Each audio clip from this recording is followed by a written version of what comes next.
Góðir fundarmenn, ég heiti Geir Waage og formaður málfundafélagsins Frelsi og fullveldi sem stendur að þessu ásamt öðrum fullveldisinnuðum félögum sem ég ætla ekki að talja upp því að það kom fram í auglýsingu hver þessi félög eru.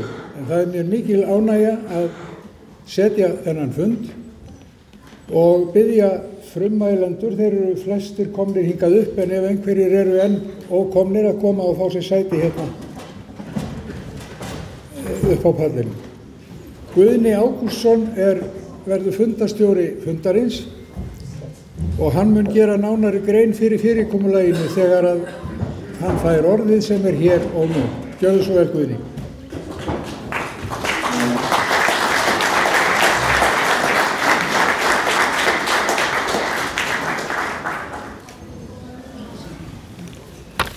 Kæru fullveldissinnar, baráttumenn Íslands, ég segi við ykkur eins og ungmennafélögin forðum Íslandi allt. Gaman að sjá ykkur, hér verður öflugur fundur og ég ætla hér að nota mér aðstöðuna í upphafi og flytja merkilegustu ræðu Íslands sögunar.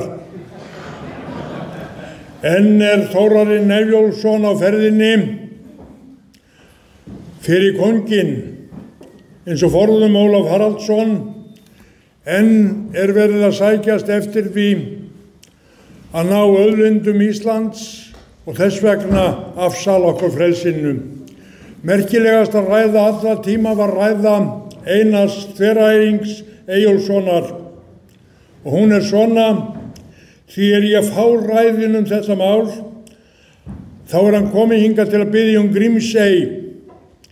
Því ég fá ræðin þetta mál að enginn hefur mig aðkvatt, en ég skal segja mína ætlan, þá hygg ég að sá muni til vera hérlandsmannum að ganga eigi undir skatti gjafir við Ólaf konung og allar álögur hér. Því líkar sem hann hefur við menn í Noregi og munum vér eigi það ófrelsi gera einum oss til handa, heldur bæði oss og sonum vorum og allri ætt vorri.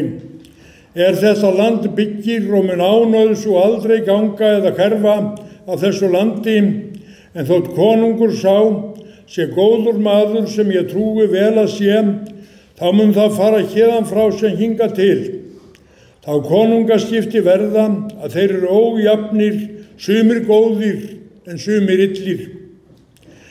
En ef landsmenn vilja halda frelsi sínum, því að þeir hafa haft síðan þetta land var byggðist, þá mun sá til vera að ljá konungi einskis fangstaðar á, hvorki landareign hér, ég það gjalda hérðan ákveðna skuldir. Þær eru líðskyldu mega metast, en hitt kalla ég, vel fallið að menn sendi konungi vingjafir. Þeir það vilja hauka og hesta, tjöld eða segl, eða aðra þá hluti sendilegir eru. Því þá vel varið ef vinátta kemur í mót, en Grímsey það að ræða, ef þaðan engin hlutur fluttur, sá til matfanga, þá má þar fæða her manns, og ef þar útlendur her, og farið þeir með langskipum þaðan, þá ætla ég mörgum kotbóndanum muni þykja verða þröngt fyrir dyrum. Og kæru fundarmenn, gefið Einari Þveræing klapp.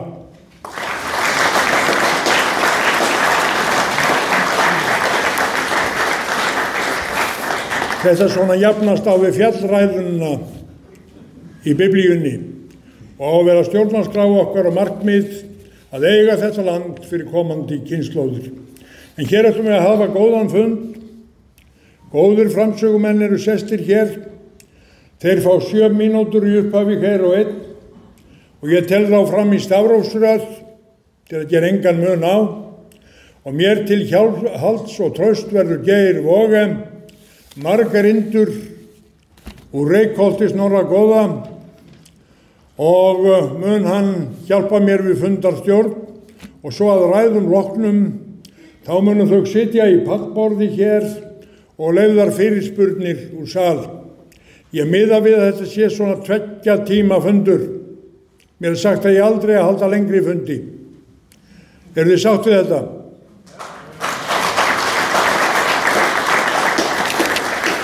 Þá göngum við til starfa og fyrstur tekur til máls Arnar Þór Jónsson. Gjörðu svo vel.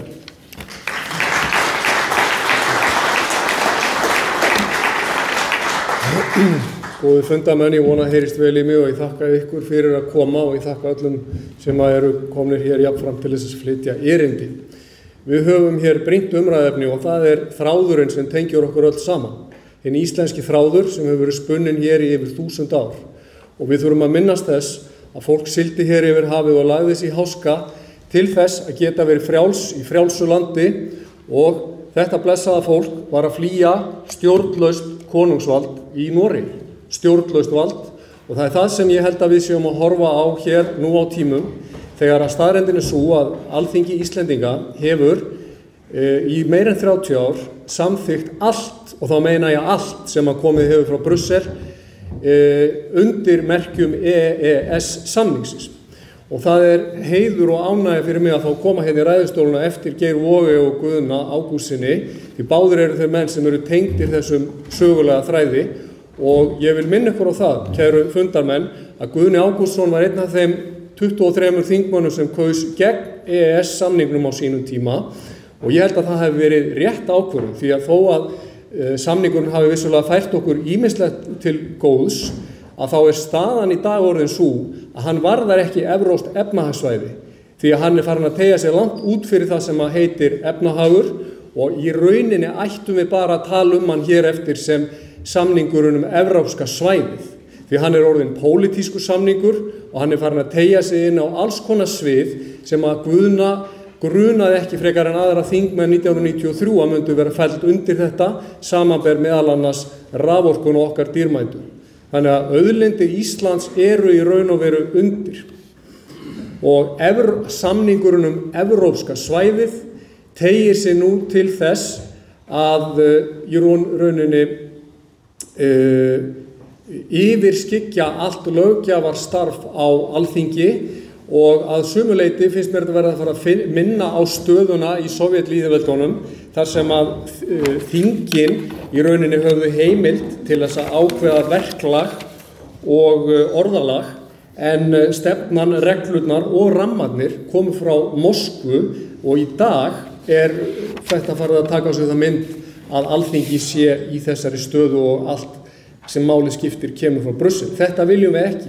Við erum enn í sömu stöðu og fólki sem sigldi yfir hafið í leita frelsi og allt fólkið sem er komið til Íslands til að leita sér hér frelsis og atvinnu og bættra lífskjara er með sama hætti komið til að leita sér að frelsi. Og hvað er það sem er í rauninni frelsi? Hver er skilgreiningin á frelsi ef við hugsuðum það? Ef við hugsuðum allar byltingarnar og sjálfstæðisbaráttuna og stjórnarskrána sem hafa verið samdar í gegnum tíðina. Hver er rauði þráðurinn? Hver er tilgangurinn með stjórnarskránum? Hann er að koma höftum á ríkisvaldið. Hann er að verja almenning fyrir óbeisluðu valdi.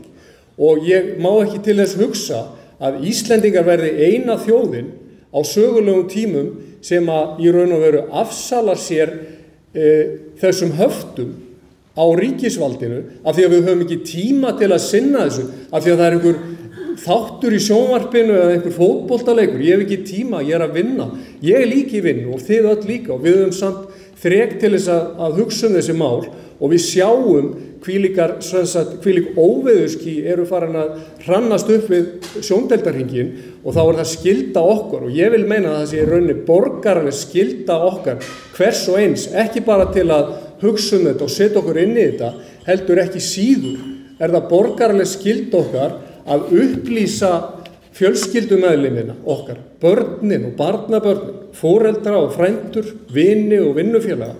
Þetta er okkar borgaralega skylda á tímum þar sem að reynt er meðvitað og ómeðvitað að svæfa fólk til hlýðni og undirgefni og auðsveifni.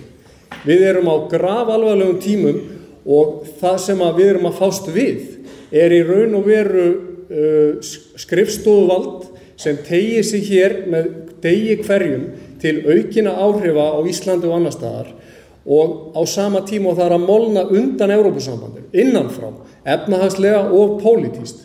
Þá gott fyrir Evrópusambandið að geta sagt, já, við erum nú búin að öðlast meiri áhrif á Íslandi. Það getur verið svona PR-mál fyrir Evrópusambandið, en það líka það sem að gerast og hinhliðin á þessu að Evrópusambandið að gíra sig upp í að ala á ótta við utanakomandi óvin og það yfirvofandi stríðshætta yfir meginlandi Evrópu með öllu sem því fylgir.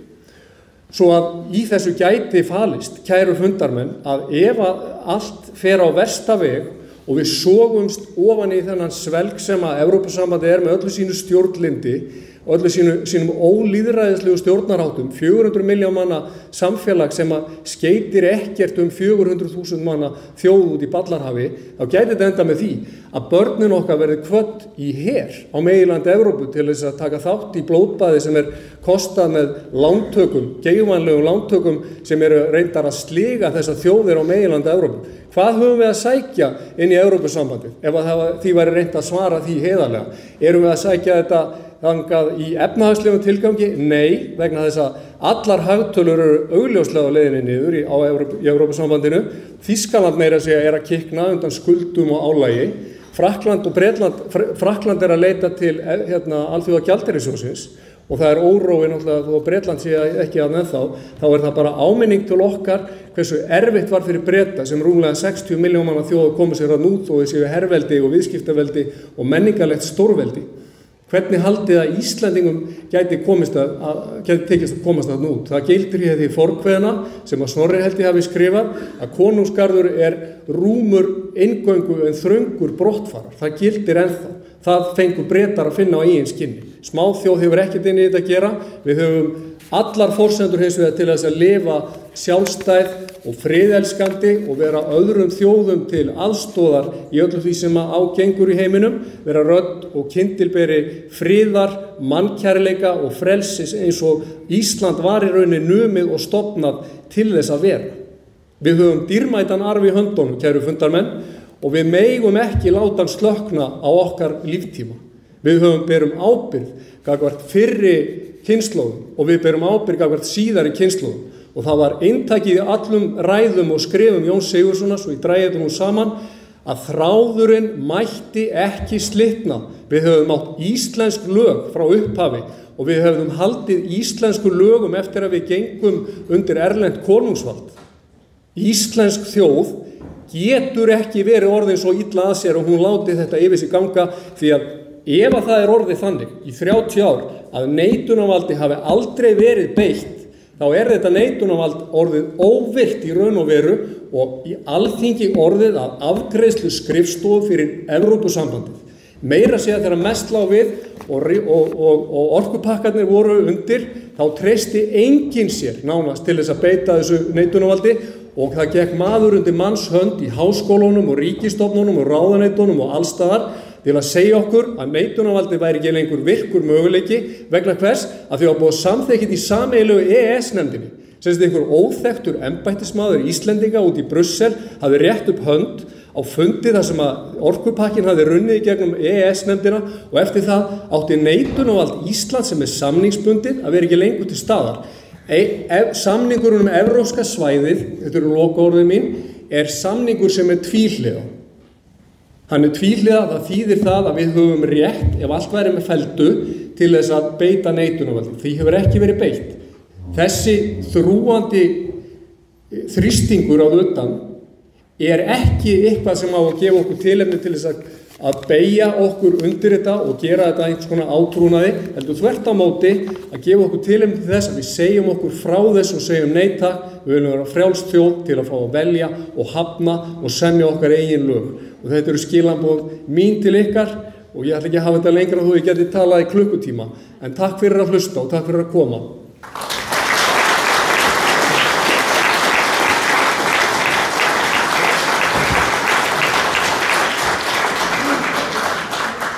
Kærar þakkir Arnar Þór, þá stígur í ræðustólinn Erna Bjarnadóttir.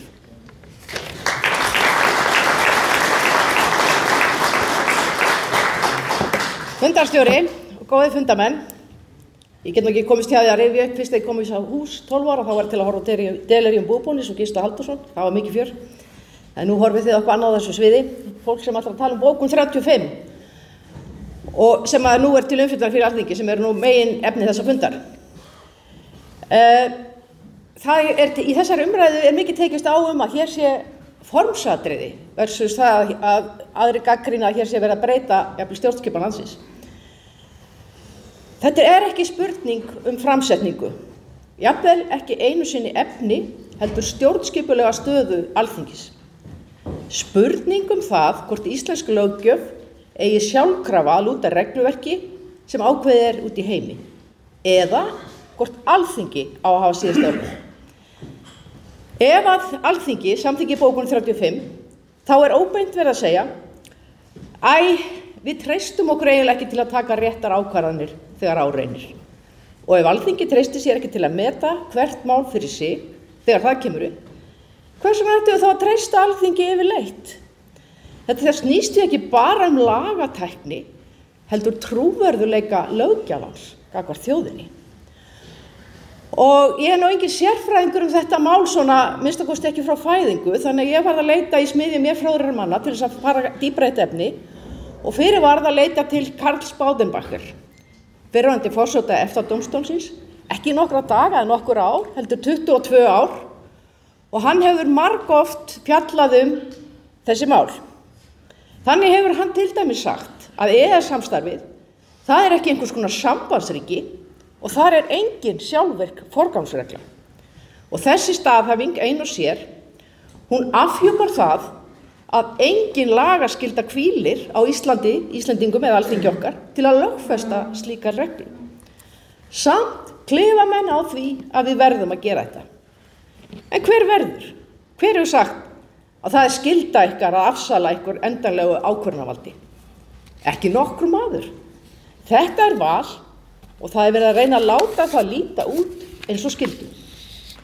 Fyrrnefndur Baudenbacher segir líka: forgangsreglur ekki tæknileg lagaákvæði. Þær pólitískar yfirlýsingar. Það því ekki hlutlaus samræming að samþykkja bókun 35. Það yfirlýsing að Ísland sætti sig við að lagasetning utanfrá geti haft forgang umfram ákvarðanir Alþingis. Og að lokum, svo ég vitni nú í Baudenbacher einu sinni, þá varar hann sjálfur við því sem hér verið að reyna, ekki nákvæmlega þessu samhengi, en segir ríki ætti aldrei að setja slíka reglu nema tilneytt, ella birtist það sem fyrirfram samþykkt undirgefni. Það svolítið nístandi. Og samþykkjum við því slíka reglu áður en nokkur ágreiningur kemur upp, það engin ágreiningur, þá við að lýsa því yfir fyrirfram að við munum ekki mótmæla, ekki beita neitunarvaldina Arnars, sama hvað gerist. Þetta ekki varfærni, þetta sjálfsafneitun. Ríki ætti aldrei að setja slíka reglu nema tilneytt, ella birtist það, eins og ég sagði áðan, sem fyrirfram samþykkt undirgefni. Og þessi viðvörun ekkert fræðilegt smáatriði, heldur áminning það sem að gerast hér og nú.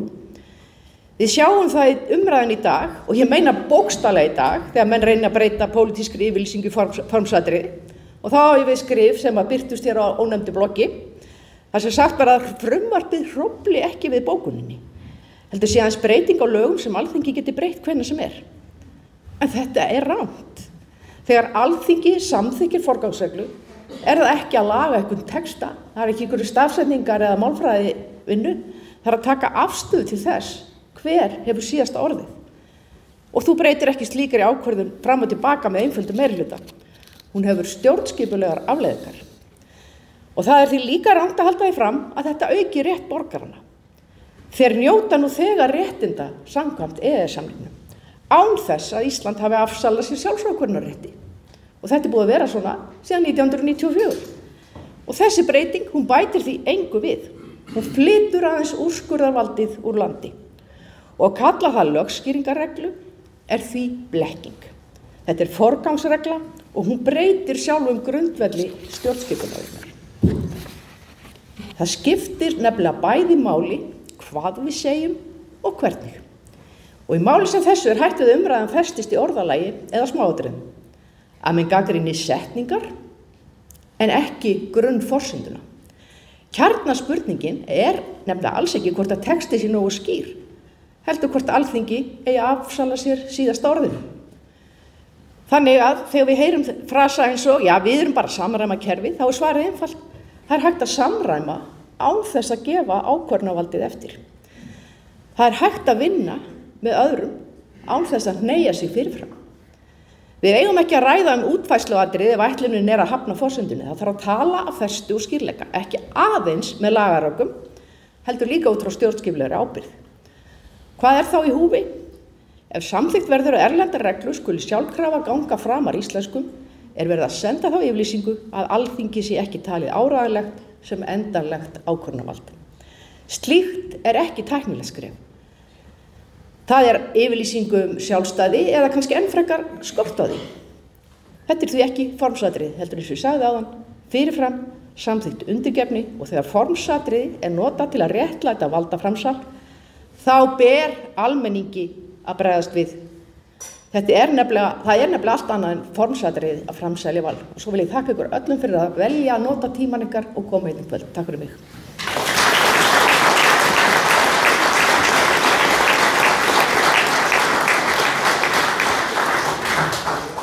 Erna Bjarnadóttir hefur lokið máli sínum. Þá tekur til máls Hjörtur J.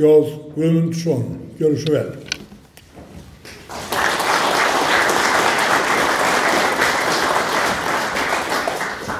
Já, góði fundarmenn. Gaman að sjá ykkur allir í kvöld. Ræði þetta mikilvæga mál. En þetta mál stærsta mál sem við höfum staðið frammi fyrir. Varðandi EES-samninginn frá við gerðist aðilega honum fyrir rúmum 30 árum. Þetta ekki mál sem varðar einstakar lagagerðir sem við fóum í gegnum EES-samninginn frá Evrópusambandinu. Þetta varðar alla löggjöf sem hefur verið tekin upp í gegnum EES-samninga til og verður tekin upp alla framtíð með að vera aðilega þessum samning. Og mun gera það sem þetta að í rauninni æðri þeirri lagasetningu sem sett hérna innanlands og á sér ekki uppruna hjá Evrópusambandinu. Í rauninni það sem lögfræðingar kalla íslensk lög. Þó að það sé reynt að stilla þessu þannig upp að því þetta fer í gegnum Alþingi að þá sé þetta líka íslensk lög og strangt í tekið tæknilega séð, lagalega séð það þannig. En í raun skiptir auðvitað máli hver upprunin Og í þessu tilfelli þá það að ræða að það verið að veita þessari löggjöf forgang sem kemur frá Evrópusambandinu eingöngu vegna þess að hún kemur frá Evrópusambandinu. Þetta ekki eins og aðra forgangsreglur sem þegar í gildi þar sem eldri lög ganga fyrir yngri lög ganga fyrir eldri og sértækari fyrir víðtækari, almennari, heldur þetta eingöngu þeirra ástæði þetta kemur frá Evrópusambandinu. Og það ástæði fyrir því að gengi frá þessu svona í byrjun. Það ekki vegna sem menn vissi ekki hvað var að gera. Þarna voru virtir lögsprengingar sem komu að málum á sínum tíma. Og það einfaldlega vegna þess að annars, það var minnskosti verulega umdeilt þetta stæði stjórnarskrána. Og öllu líkindum gera það ekki. Ég tel það ekki gera það. Það voru lögsprengingar sem bentu á þetta á sínum tíma. Það var ákveðið að hlusta ekki á þá. Eins og Guðmundur Alfreðsson til dæmis. En það var ákveðið að hlusta á þá lögsprengingar sem litu öðruvísum máli. Og það ákveðin pólitísk ástæði fyrir þessu. Ef það hefði verið samþykkt á sínum tíma að þetta stæðist ekki til fullveldisákvæði stjórnarskrána, þá hefði við aldrei gerst aðilar í EES-samninginn. Þannig að þingflokkur Sjálfstæðisflokksins hefði ekki samþykkt það. Það þurfti að fara í kringum þetta, í rauninni að láta stjórnarskrána ekki njóta vafans, til þess að stilla því þannig upp það verður að stilla því þannig upp að þetta líti út fyrir standið stjórnarskrána.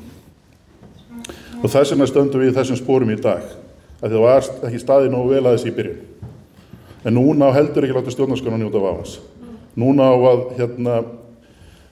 sett koma þessi í gegn og án þess að þrátt fyrir að það sé minnstakosti virtir lögsprengingar margir sem benda á það að það standist í stjórnarskrána. Það á meðal nefnt til þess Markus Sigurbjörnsson fyrrverandi forseta Hæstaréttar sem hefur skrifað þetta og hann augljóslega með að hann skrif þegar skoðan það eigi að innleiða bókun 35 með þeim hætti sem stendur til með frumvarpi utanríkisráðherra en hann vill að þetta sé gert, hann vill að þetta sé gert bara á réttan hátt. Það verður þá að breyta stjórnarskrána fyrst ef mér ætlar hann bara að gera þetta. En þá ekki gera það og þá bara einfaldlega að reyna að gera þetta í gegn og þá erum við bara áfram í sömu stöðu. Við erum með þetta einhver löggjöf sem á að koma hérna inn sem að stenst öllum líkindum ekki stjórnarskrána. Minnstakosti í besta falli umdeilt. Og ég tel persónulega að það líki beinast við að þetta séu bara teknar aftur við varnir í þessu máli eins og stjórnvöld gerðu lengi vel, þannig að koma nýr utanríkisráðherra í utanríkisráðuneytið, Þórdís Kolbrún, fram að því þegar Guðlaugur Þór var utanríkisráðherra og forverar hans, að þeir héldu vörnum lengi, mörg ár, þannig að allt í hann að tekinu uppbeygja og það var aldrei verið útskiptur inn að hverju. Við fáum gjarnan að heyra það þegar að tala þessa hluti að við verðum að gera þetta. Og hver ástæðan? Jú, það gjarnan sagt að því að EES-samningurinn skiptir okkur svo gríðarlega miklu máli efnahagslega. Ég persónulega ekki hlynntur því að valdi yfir íslenskum máli sem gert að viðskipta vöru í viðskiptum við önnur ríki. Það bara eins og gamli sáttmáli þegar við samþykktum að fá einhver kaupskip á hverju ári gegn því að gangast undir Noregskonung. Það raunin ekkert öðruvísi. Ég get ekki sett verðmið á frelsi þjóðarinnar og valdið hennar til þess að ráða sig sjálfur. Það kannski einhverju sem treystið til þess, ég get það ekki og myndi ekki vilja það. En hittu svona mál að jafnvel þó við værum þeirra skoðunar að það var í lagi, þá vitum við hvað erum í vaxandi mæli að láta Evrópusambandið fá, eða sem sagt í óbeint og beint, í gegnum ESA og þessar stofnanir sem eru samkvæmt EES-samningnum, til dæmis ESA þarf að taka mið af ákvörðunum framkvæmdastjórnar Evrópusambandsins og EFTA-dómstóllinn þarf að taka mið af dómaframkvæmd dómstóls Evrópusambandsins þar sem þeim fyrir að fara, sem betur fyrr var engu slíku fordæmi fyrir að fara í ICE-málinu, en Baudenbacher, sem Erna nefndi, hefur bent á það í bók sinni að ef þetta hefði farið fyrir dómstól Evrópusambandsins þá örugglega verið dæmt öðruvísi. En það sá dómstóll fyrst og fremst pólitískur. En eins og ég segi, jafnvel þó við lítum svo á að það sé allt í lagi að gera frelsið og valdið við íslenskum málum af söluvöru, að þá staðreyndin sú að við vitum ekki nákvæmlega hvað við erum hver þessi ávinningur er. Það nóg það að það hafi verið fullið gennum tíðina. Ég bara persónulega trúði í árum saman. Þetta hlýtur að rétt, það átti að segja þetta. Svo fór ég að skoða þetta nokkrum árum. Og það bara, við vitum það ekki. Það var aldrei kannað.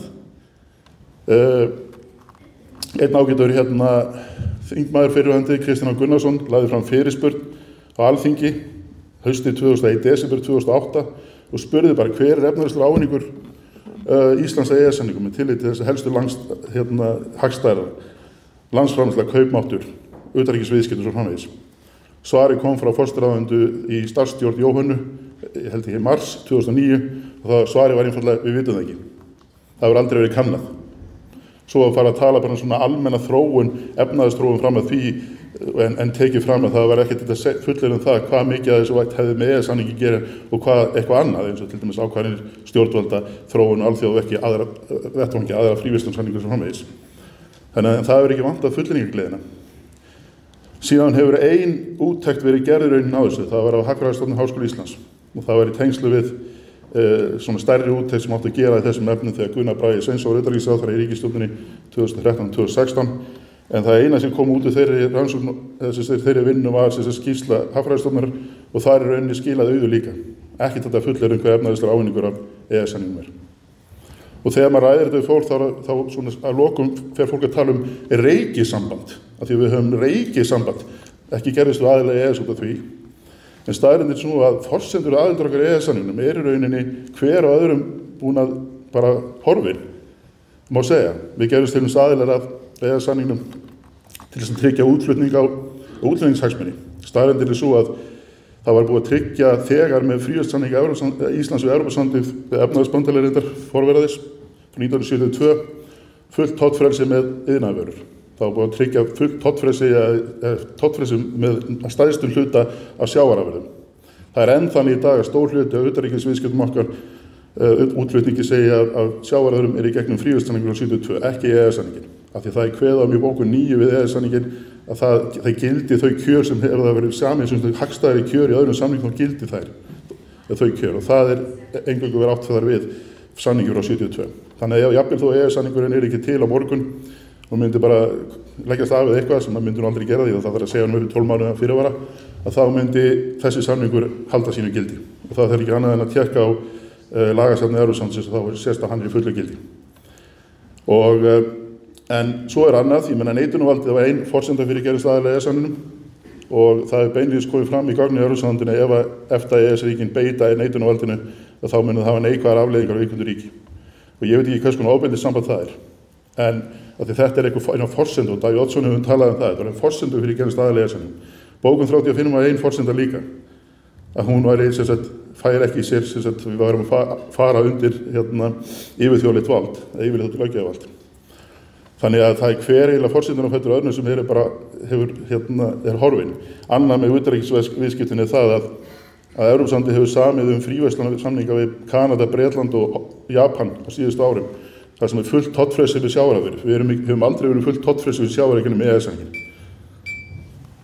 Þannig að mér finnst þetta að vera mikilvægur punktur af því þetta alltaf það sem menn lenda á að lokum að segja að við séum við verðum að gera þetta út af því að svo miklu efnahagslega hagsmuni í húfi.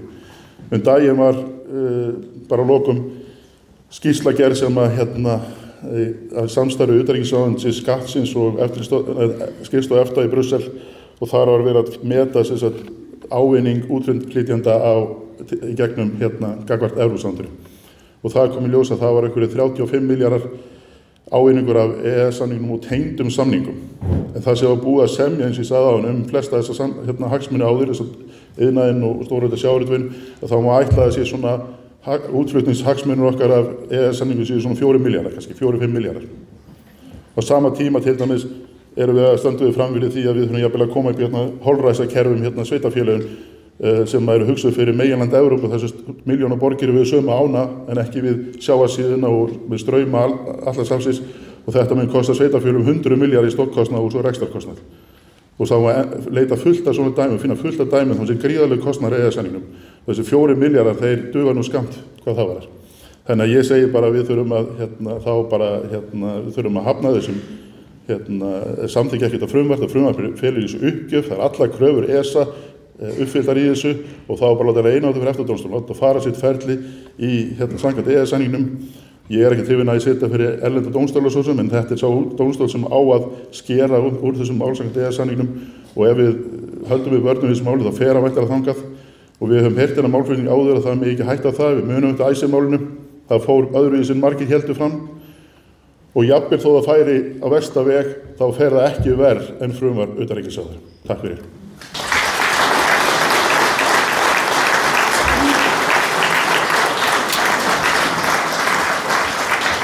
Þorsteinn J. Guðmundsson hefur lokið máli sínu, þá tekur til máls Haraldur Ólafsson.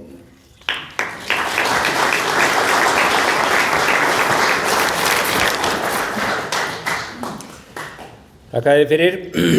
Takk fyrir að koma og mæta hér, hlusta á okkur, taka þátt í umræðum sem við verða vonandi fjörugar og eftir. Nú, mér langar til þess að taka undir það sem að Hjörtur sagði. Samningurinn er stórlega ofmetinn. Nú, þessi svokölluðu Evrópumál, þau eru stundum talin vera flókin. Og það er ekki undarlegt því að sé málstaður vondur er langbesta leiðin til að verja hann að flækja málin sem allra mest. Helst svo mikið að allir detti út úr umræðinni og þeir einir séu eftir sem hafi sérstakan hag af því að málið nái fram að ganga. Jafnvel þótt að hagur alls þorra fólks sé stór og neikvæður. Við svona aðstæður, þegar maður er staddur svona á þessum stað í umræðinni, er rétta leiðin að hækka flugið og leita að einhvers konar yfirsýn. Og ég ætla að flytja núna tillögu að þessari yfirsýn. Hlutverk Íslands í Evrópusambandi yrði tvíþætt, annars vegar að hlýða og hins vegar að borga. Ísland hefði engin áhrif á löggjöf Evrópusambandsins. Örríki og smáríki höfðu einu sinni neitunarvald. Núna eru ákvarðanir teknar með öðrum hætti. Núna ræður mannfjöldi atkvæðum í langflestum málum og það þykir lýðræðislegt. Og Evrópusambandið verður aldrei svo ólýðræðislegt að innan við 0,1% af fjölda sála í sambandinu fái þær einhverjir ráðir sem skiptir máli. Nú, Íslendingar eru moldríkir, þeir eru ríkari en þegnar Evrópusambandsins, miklu ríkari en þegnar Evrópusambandsins að jafnaði og þeir hafa miklu hærri tekjur. Og þótt einhverjir á Íslandi fengju einhverja styrki til verkefna sem að Evrópusambandinu þykir verðug dálitla hríð í nokkur ár, þá yrði niðurstaðan alltaf svo að Íslendingar borguðu miklu meira út til sambandsins heldur en þeir fengju nokkuð tíman til að baka í styrki, þó þeir væru allir lagðir saman. Félagsgjöldin yrðu líklega 40 milljarðar á ári. Og þau eru þó bara smámunir með við kostnaðinn sem að fylgir því að stækka og viðhalda stjórnkerfi sem að passar við Evrópusambandið. Og Evrópusambandið gerir vel að merkja kröfu Og enn meiri svo kostnaðurinn við að starfrækja samfélag sem að tekur við og þarf að framfylgja lögum og reglum sem að falla kannski að stóru samfélögunum á meginlandi Evrópu, Þýskalandi og Frakklandi, en verða svo að skrimsli sem étur upp allan vinnutíman á Íslandi. Það nefnilega þannig að Ísland öðruvísi en þessi stóru ríki á meginlandi Evrópu. Og við þurfum aðeins að staldra við þarna. Því að það eru margir sem að segja að Ísland sé ekkert öðruvísi. Menn segja að við hlustum á sömu lög og menn gera í París og Berlín og menn ganga kannski í sömu tegund af gallabuxum á Raufarhöfn og í Brussel og Berlín, en það ekki það sem að skiptir máli. Það munurinn sem skiptir máli og Ísland fámennt. Ísland á hefðbundin mælikvarða harðbýlt. Ísland dreifbýlt, miklu dreifbýl heldur en stóru ríkin á meginlandinu og allt miðað við og ráðaferðinni. Og Ísland óralangt frá stórum mörkuðum fyrir útflutningsvörur. Ísland samfélag sem að byggir bara í mjög litlum mæli á þróuðum iðnaði. Það það sem að samfélögin á meginlandinu byggja á. Ísland byggir á nýtingu náttúruauðlinda og þá ég ekki bara að vísa í orku og fisk heldur líka í ferðaþjónustuna. Við notum enn sem komið að minnsta kosti tungu sem að okkur þykir mörgum nokkur svirði og veltum mikið fyrir okkur. Síðast en ekki síst að þá hafa Íslendingar ekki stundað hernað í útlöndum í 1100 ár og aldrei og þar við óskaplega ólík samfélögunum í Evrópu sem hafa verið nánast í viðstöðulausum hernaði þessi 1000 ár og eru vel að merkja enn. Og mjög stór hópur fólks í Evrópu hugsar ekki annað en hvar hægt sé að finna olíu til að hella á eldin í Austur-Evrópu núna. Á sama tíma og aðeins örlítill minnihluti á Íslandi var tilbúin til þess að fara í aukavinnu til þess að borga fyrir fleiri sprengjur til þess að henda í Úkraínu. Þá var nokkuð drjúgur meirihluti manna í stóru ríkjum Evrópu á þeirri skoðun að þetta ætti að gera. Og ég að vísa í skoðanakannanir sem hafa verið gerðar þessi mál. Það má svo sem hafa skoðun á því hvort allir þessi milljarðar sem eru líklega komnir upp í einhver 100 ættu betur heima í vörsum skattgreiðenda eða í einhverjum félagslegum verkefnum. En hvaða skoðun sem að menn kunna hafa á því, hvort menn telji sér vera til vinstri eða hægri, þá það allavega deginum ljósara að þeir eru betur komnir á öðrum hvorum staðnum heldur en út í sjó. Því að það ljóst að með því að gangi í Evrópusambandið að þá öllum þessum peningum mókað beint út fyrir lunningum. Við þurfum að taka upp þetta sem Arnar Þór nefndi áðan. Það að heita má ómögulegt að ganga út úr þessu félagi. Bretar sluppu en við illan leik. Og það var vegna þess að Frakkar og Þjóðverjar þeir þurftu nauðsynlega á breskum markaði að halda. Þeir þurfu ekki á íslenskum markaði að halda. Það skiptir engu máli. Hvað Ísland og smáríki varðar, þá skiptir það eitt máli að skapa ekki fordæmi. Sýna öðrum að þeir munu ekki sleppa. Bókun 35 í raun og veru tilefni þess að við boðum til þessa fundar. Ef við reynum að fá smá yfirsýn yfir hana, þá myndi ég vilja orða það á þann veg að bókunin geirneglir kerfi sem er ólýðræðislegt og er rándýrt, og þetta er kerfi stjórnlausra innleiðinga á reglum og lögum frá útlöndum. Hún gengur gegn stjórnarskránni og hún eykur flækjustig samfélagsins. Það eru engin haldbær rök fyrir samþykkt þessarar bókunar. Allt tal neytendamál í þessu samhengi er bara út í bláinn. Vilji menn bæta neytendavernd, þá bara setur Alþingi lög neytendavernd. Það sjálfsögðu. Það framselur ekki stjórnvald til útlanda. Til vandalausra manna í útlöndum. Þetta er svo yfirsýn sem ég legg til að þið sem hér eruð flytjið inn í kaffistofur landsmanna. Og ég vil líka hvetja þá sem hér eru til að stinga niður penna og skrifa og birta nokkur orð þetta mál. Það þurfi ekki að vera nema nokkrar málsgreinar í blaði eða jafnvel bara á netinu og kannski bara lítinn anga málsins.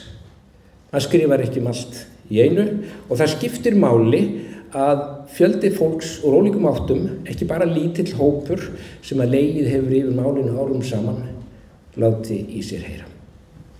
Takk fyrir.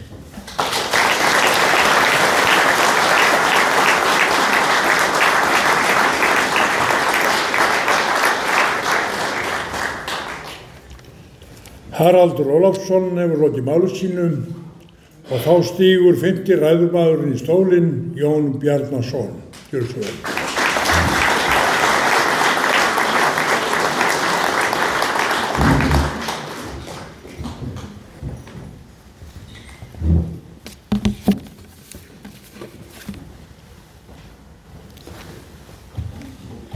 Já, ágæta samkoma. Það er ánægjulegt að vera komin hér á meðal ykkar. Ekki það að ég ætla hér að fara að rifja upp stjórnarfundi, ríkisstjórnarfundi með Jóhannu Sigurðardóttur, en óneitanlega hverfur hugurinn svolítið til þess tíma, eðlilega. Hún hafði reyndar aldrei farið upp fyrir Ártúnsbrekku. En má ég byrja á því að benda ykkur á þessa ágætu bók eftir Ragnar Arnalds, Sjálfstæðið sívirk auðlind, sem hann tók saman aldamóta árið 1999-2000. Ragnar var, eins og við flestöld vitum, einn af forvígismönnum í stjórnmálum á Íslandi, einn öflugasti talsmaður fyrir sjálfstæði og fullveldi þjóðarinnar. Hann var líka fyrsti formaður Heimssýnar, sem voru samtök sem voru stofnuð þá á þeim árum til þess að vinna og berjast gegn aðildarferli að Evrópusambandinu. Einkunnarorð hans og í þessara bókar eru að auðlindir Íslands eru margvíslegar. Það leynast ekki aðeins í jörðu eða í djúpinu sem umlykur land okkar. Dýrmætasta auðlindin er sá lífsins kraftur sem felst í sjálfstæði þjóðarinnar og íslenskri tungu. Ég hvet ykkur öll til þess að það er gaman að hafa svona bók á náttúrunni, þá er maður nokkuð öruggur með stefnuna. Já, við erum að ræða hér bókun 35. Það er líka hollt að átta sig á því hvernig að svona mál standa og velta. Þetta var eiginlega eina mál sem að að utanríkisráðherra Sjálfstæðisflokksins flutti sem ráðherra. Það bókun 35.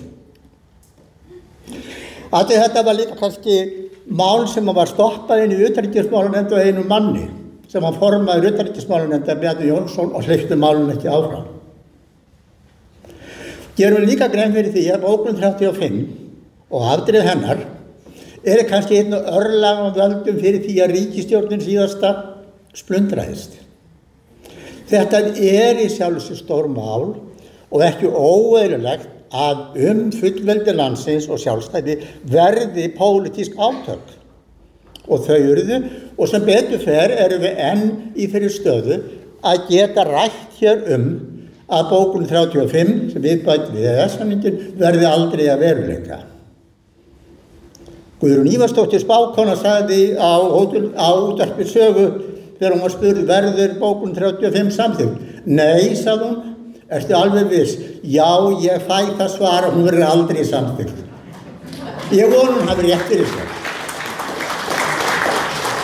En má ég aðeins víkja til þeirra reynslu minnar sem ráðherra í samningum við Evrópusambandið. Það var hart tekist á í fjármálahruninu 2008-2009. Ríkisstjórn Samfylkingar og Sjálfstæðisflokks hafði þá splundrast í ársbyrjun 2009. Ekki aðeins vegna deilna hrunið, heldur líka það hvaða ferli skyldi fara í gang að sækja aðild að Evrópusambandinu. Við tók sem minnihlutastjórn Samfylkingar og Vinstri grænna og sem við vorum reyndar andvíg, við vildum mörg í þingflokknum, við vildum fá beinar kosningar. Við unnum stór sigur, ég var þá í þingmaður og frambjóði fyrir VG, unnum stór sigur í kosningunum 2009. Við fengum 23% atkvæða og ég man það í mínu kjördæmi fengum við 3 þingmenn kjörna. Við höfum haldið því sterkt á lofti í aðdraganda kosningana að við myndum aldrei sækja aðild að Evrópusambandinu. Enda var flokkurinn stofnaður það. Meðal annars. Þess vegna kom þetta eins og köld gusa yfir mörg okkar þegar að eitt fyrsta atriðið í stjórnarsáttmála eða undirbúninga stjórnarsáttmála Samfylkingar og Vinstri grænna 2009 væri aðildarumsókn að Evrópusambandinu sem átti aldrei að gerast á okkar vakt eins og sagt var. Í rauninni var ég enn sting í hjarta. Þetta voru jú svik. En engu að síður svo héldum við áfram að taka slaginn. Og gott að rifja upp hvaða taktík verður núna beitt áfram. Ég var gerður að sjávarútvegs- og landbúnaðarráðherra þegar að Steingrímur kom með þá tilkynningu inn, þá sagði hún reyndar Jóhann eitthvað svo mun LIU og ESB nokkuð tímann samþykkja jól. Það var ekki eins. Steingrímur var nauðugkostur í þessum efni. Og síðan þannig ríkisstjórn sett saman að við viljum ekki flytja aðildarumsókn að Evrópusambandinu sem ríkisstjórnarmál. En það var það samið í stjórnarsáttmálanum. Heldur það flutt inn í Alþingi sem þingmannamál.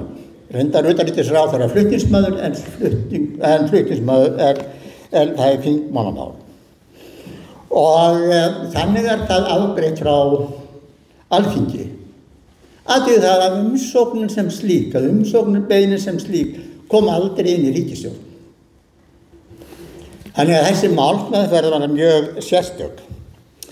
Í umsókninni sem þingsályktun sem samþykkt var fyrst kveðið á að bara sækja einfalda aðild og síðan yrði þjóðin að ákveða hvort hún gerðist aðild. Í meðferð þingsins því breytt. Þetta voru erfitt að fá menn til að samþykkja tillöguna og þá þingsályktun breytt að það eru taldir fjölda varnaglar í greinargerð sem að framkvæmdarvaldið þá við ráðherrarnir skyldu fara eftir í samningsaðgerðinni. Og við mættum til dæmis ekki framselja fiskveiðiauðlindina eða valda yfir henni. Við myndum halda okkar landbúnaði og svo framvegis. Þetta er það sem Alþingi síðan samþykkir í greinargerðinni sem fylgir.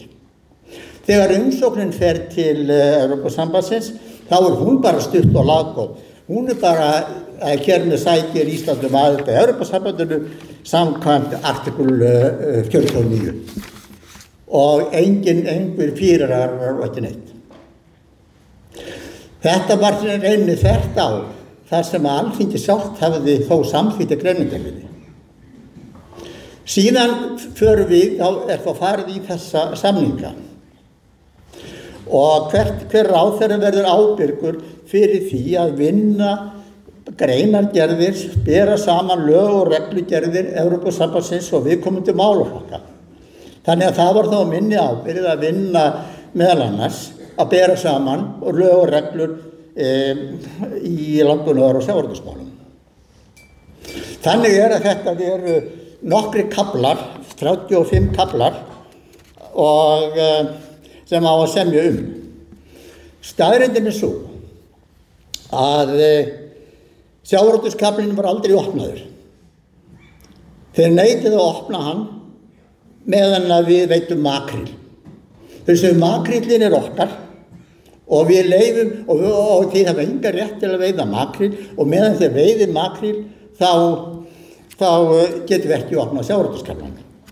Þess vegna setti ég í reglugerð daginn sem ég fór úr ráðuneytinu og var sendur af sem ráðherra reglugerð að Ísland tæki sér 140.000 tonn af makríl eða 16,5%.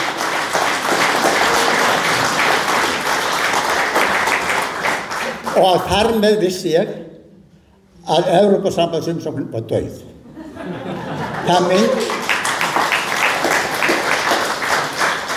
Þó svo sá ráðherra sem tæki við hefði vald til þess að afturkalla þetta.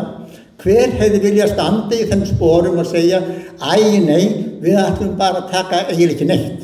Það hefði engin ráðherra bolmagn til þess. Þetta var síðan grundvallaratriði. Nú annars hefði við nefna að lokum að einn kafli var fastur. Þannig að ríkisstjórn samþykkir þegar búið að skila greinargerðum kaflana, þá fer hún til ríkisstjórnar og ríkisstjórnin sendar þetta til utanríkismálanefndar og ef utanríkismálanefnd samþykkir niðurstöðuna þá telst það afgreitt af Íslands hálfu. Kaflunum dýraheilbrigði og hollustuvernd og þessum þar stoppaði og komst aldrei út úr utanríkismálanefnd. Þá var reyndar ég komin inn í nefndina. Þannig að þessi mál snúast oft meir persónur og takast á og þora að halda fram rétti sínum á máli frekar en að það sé einhverju flokkar. Allir flokkar á Alþingi núna hafa sem flokkar brugðist þeim ályktum sem þeir hafa sjálfur staðið frammi fyrir. En það eru einstaklingarnir sem taka slaginn og það gerum við öll saman. Takk.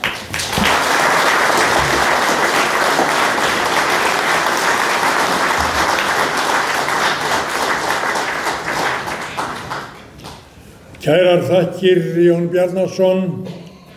Það var ekki bara Jón Arason frelsishetja á Hólum, heldur líka Jón Bjarnason sem stóð fyrir sínu og var tekinn af sem ráðherra fyrir frelsishugsun sína. En nú eru tvær öflugar konur eftir í að flytja sína ræður og það er Lilja Dögg Alfreðsdóttir sem er næst. Gjörðu svo vel.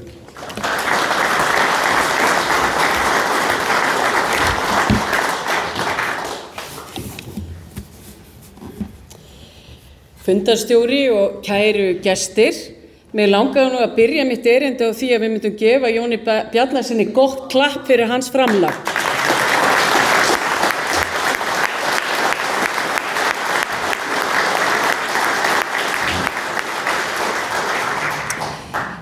Ástæðan fyrir því, kæru fundargestir, að ég er algjörlega á móti því að við förum í Evrópusambandið. Það er mjög einföld ástæða fyrir því og hún er sú að við erum auðlinda hagkerfi. Staðreyndin er sú að við eigum, ég ætla bara svona mikið af auðlindum og við erum svona fá. Ef við förum í Evrópusambandið þá Evrópusambandið rosalega margir og þeir ætla líka að nota þessar auðlindir. Allir sem reyna að segja það að við fáum að halda eignarhaldi yfir öllum þessum auðlindum, þeir fara með rangt mál. Menn munu aldrei leyfa það. Og ég spyr utanríkisráðherra Íslands sem á að gæta hagsmuna Íslands, til hvers var barist? Til hvers var barist þegar við fórum úr 12 milljónum í 50 í 200? Ef við hefum ekki gert það, þá myndum við aldrei hafa svona gott eins og við höfum í dag. Og þetta staðreynd og þið megið ekki gleyma því. Við erum fyrst með sjávarútveginn sem í næstu því 60% af okkar gjaldeyristekjum alveg til ársins 2000. Svo bætist við orkan og ferðaþjónusta. Þannig 85% af okkar útflutningstekjum tengjast auðlindum. Og það þetta sem Evrópusambandið hefur að sjálfsögðu áhuga á. Og af hverju? Það vegna þess að þau vilja fá inn ríki sem geta borgað. Árið 1994 þá hafði Gro Harlem Brundtland mikinn áhuga á því að fara í Evrópusambandið. Og hún vissi það að það var mjög erfitt að samfæra þjóðina. Og hún ákvað að gera svona greiningu á því hvernig þetta kæmi út fyrir Noreg. Og þetta raun og veru áður en að norska hagkerfið fyrir virkilega að taka við sér. Og staðreyndin sú að þegar var búið að reikna þetta allt saman út, þá var þetta ekkert ósvipað og þetta yrði hjá okkur. Það að segja, reikningurinn, hann var svona hár og það sem þau fengju tilbaka í formi styrkja svona. Og verkamannaflokkurinn í raun og veru ákvað bara að hverfa af þessari leið. Og þess vegna það auðvitað alveg ofboðslega sérstakt að það sitji hér ríkisstjórn sem á að gæta hagsmun okkar og hún tilbúin að fara inn í Evrópusambandið í raun og veru þvert á þessa grundvallar hagsmuni sem Ísland snýst Og það alveg rétt sem Haraldur segir, við erum mjög fá en við erum með mjög miklar auðlindir. Og ef við ætlum ekki að gæta þess, þá enginn að fara að gæta þess. Annað sem fær mig líka til þess að vera á móti þessu að þegar Evrópusambandið að taka upp evruna, eða mörg ríki þar, að þá var þetta þannig að Evrópusambandið var svona 15% á eftir í framleiðslu gagnvart Bandaríkjunum. 15–18%. Og það var sagt, heyrðu, við erum með mikla lausn á þessu, við ætlum bara að innleiða sameiginlegan gjaldmiðil. Og það voru allir hagfræðingar nánast, fyrir utan faðirinn sem hann Robert Mundell, sem sögðu þetta verður óbáslega erfitt. Það svo erfitt að vera með einn gjaldmiðil þegar hagkerfin eru svona mismunandi. En menn einhvern veginn fóru fram með þetta og þeir gera þetta. Hvað búið að gerast á þessum tíma? Það sem búið að gerast að Bandaríkin hafa vaxið 8 sinnum hraðar en Evruríkin. 8 sinnum hraðar.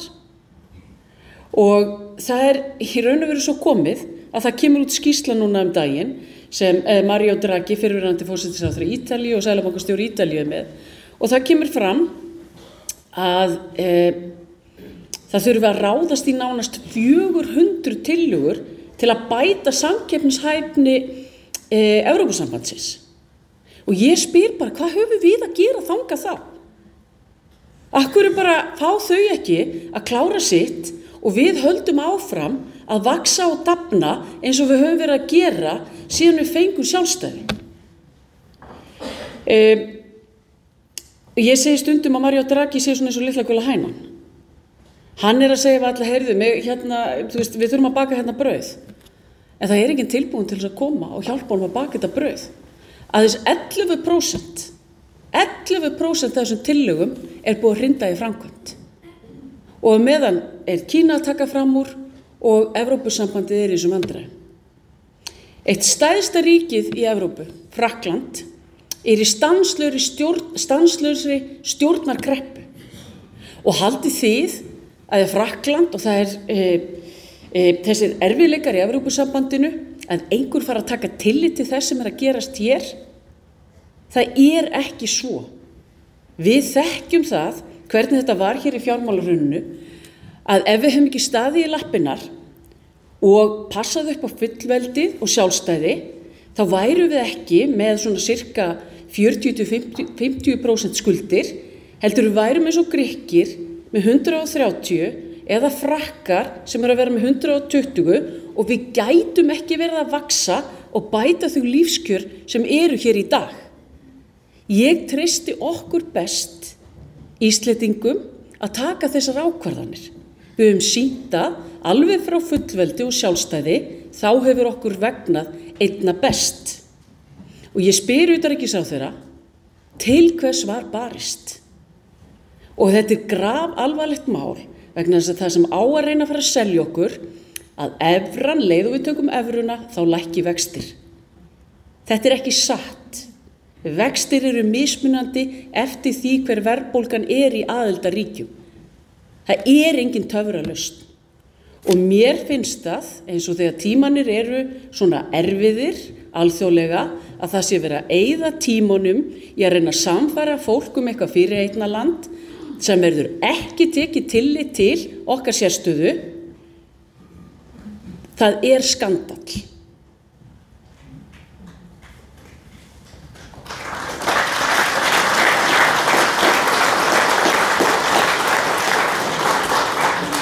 Mér langar svona aðeins í lokin, bara brýna okkur áfram. Lífskjör eru góð á Íslandi að því að við höfum unnið fyrir þeim. Við höfum unnið fyrir þeim vegna þess að við erum sjálfstæð þjóð og við pössum upp á fullveldið. Ég bara ítreka það enginn að fara að gera þetta fyrir okkur. Við verðum að gera þetta sjálf og því verður hvert og eitt okkar hér inni að standa í lappirnar varðandi bókun 35, standa í lappirnar varðandi auðlindirnar og hugsa til framtíðar. Takk fyrir.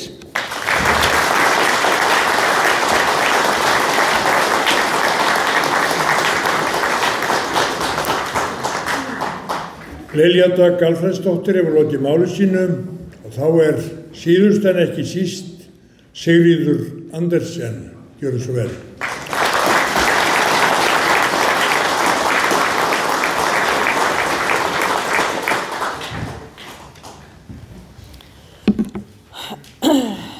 Fundarstjóri, góðu fundargestir. Ég nefni það oft á fundum að svona ræðustólar eru hið eiginlega dæmi feðraveldi sem ekki gert ráð fyrir að minnst kosti lágvöxnum konum. Nei, ég ætla að ég gæti þetta staðið hér og það væri engin kvöl fyrir ykkur að sjá mig ekki, en mér þykir mikilvægt að sjá ykkur og væntum að sjá hversu margir hafa mætt hér á þennan fund, svo við leysum þetta bara svona. Og ég þakka fyrir boðið heimsýnar hérna á að koma hingað á þennan fund. Þetta hefur verið afar fróðlegt að hlusta á þessi erindi þar sem hefur verið farið yfir víðan völl í Evrópumálum og mörg ágæt sjónarmið komið fram.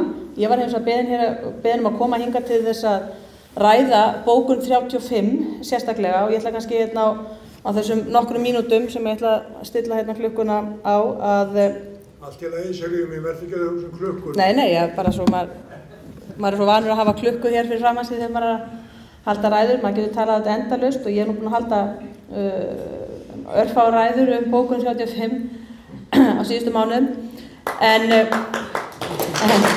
Já, ég á ekki von öðru en að þegar við hlusta á þær allar. En ég ætla kannski tekst mér að súmera kannski aðeins upp margt af því, eða það sem hefur komið fram kannski í einhverjum erindum hérna á undan, en ég ætla aðeins kannski örstutt að fara bara yfir bókun 35, hvað hún hvernig hún horfir við mér, af hverju hún til komin og þar fram til götunum á þess að fara auðvitað mjög djúpt í þetta. Þetta nú fyrst og fremst kannski lagatæknilegt mál og sem slíkt hef ég orðið vör við það að það auðvitað erfitt að fá kannski almenning til þess að hittna mjög mikið yfir þessu máli eða verða æsa fólk svolítið mikið upp með þessu máli vegna þess að þetta svolítið lagateknilegt mál en þannig var eins og þið þekkið kannski að samningurinn auðvitað tekur gildi hérna 1993 þannig að það komin yfir 30 ára reynsla á framkvæmd hans og þetta frumvarp sem að nú liggur fyrir þetta álitaefni, bókun 35, ekki kannski frumvarp, ekki útværslan en bókun 35, hún var alveg tekin til gaumgæfilegrar skoðunar árunum áður en við gengumst að EES-samningnum á sínum tíma. Það var umræðu það hvernig Ísland ætlaði að uppfylla þá kvöð sem að EES-samningurinn leggur á öll aðildarríkin og þar með talið Evrópusambandsríkin líka, sérstaklega EFTA-ríkin auðvitað líka sem eru þá að ganga inn í ákveðið hlut af Evrópusambandinu þar að segja hvað varðar löggjöf, hvernig þessi ríki ætlaði að uppfylla þessa kvöð einsleitni á svæðinu og því var varpað fram og farið fram á það að Ísland myndi uppfylla þessa kvöð með því að gefa allri löggjöf, bæði löggjöf og reglugerðum og tilskipunum ákveðin forgang í íslenskum rétti fram yfir íslensk lög þegar að myndi reyna á þegar þessum lögum myndi slá saman og það var tekin ákvörðun það með yfirvegum hætti og að athuguðu máli að þetta gæti Ísland ekki gert í ljósi bara okkar stjórnskipunar vegna þess að stjórnarskráin leyfði það ekki að veita einhverjum almennri löggjöf forgang á aðra almenna löggjöf á Íslandi. Það yrði að breyta stjórnarskráinni til þess að þetta væri hægt að útfæra með þessum hætti og menn voru ekki tilbúin til þess að gera það á þeim tíma.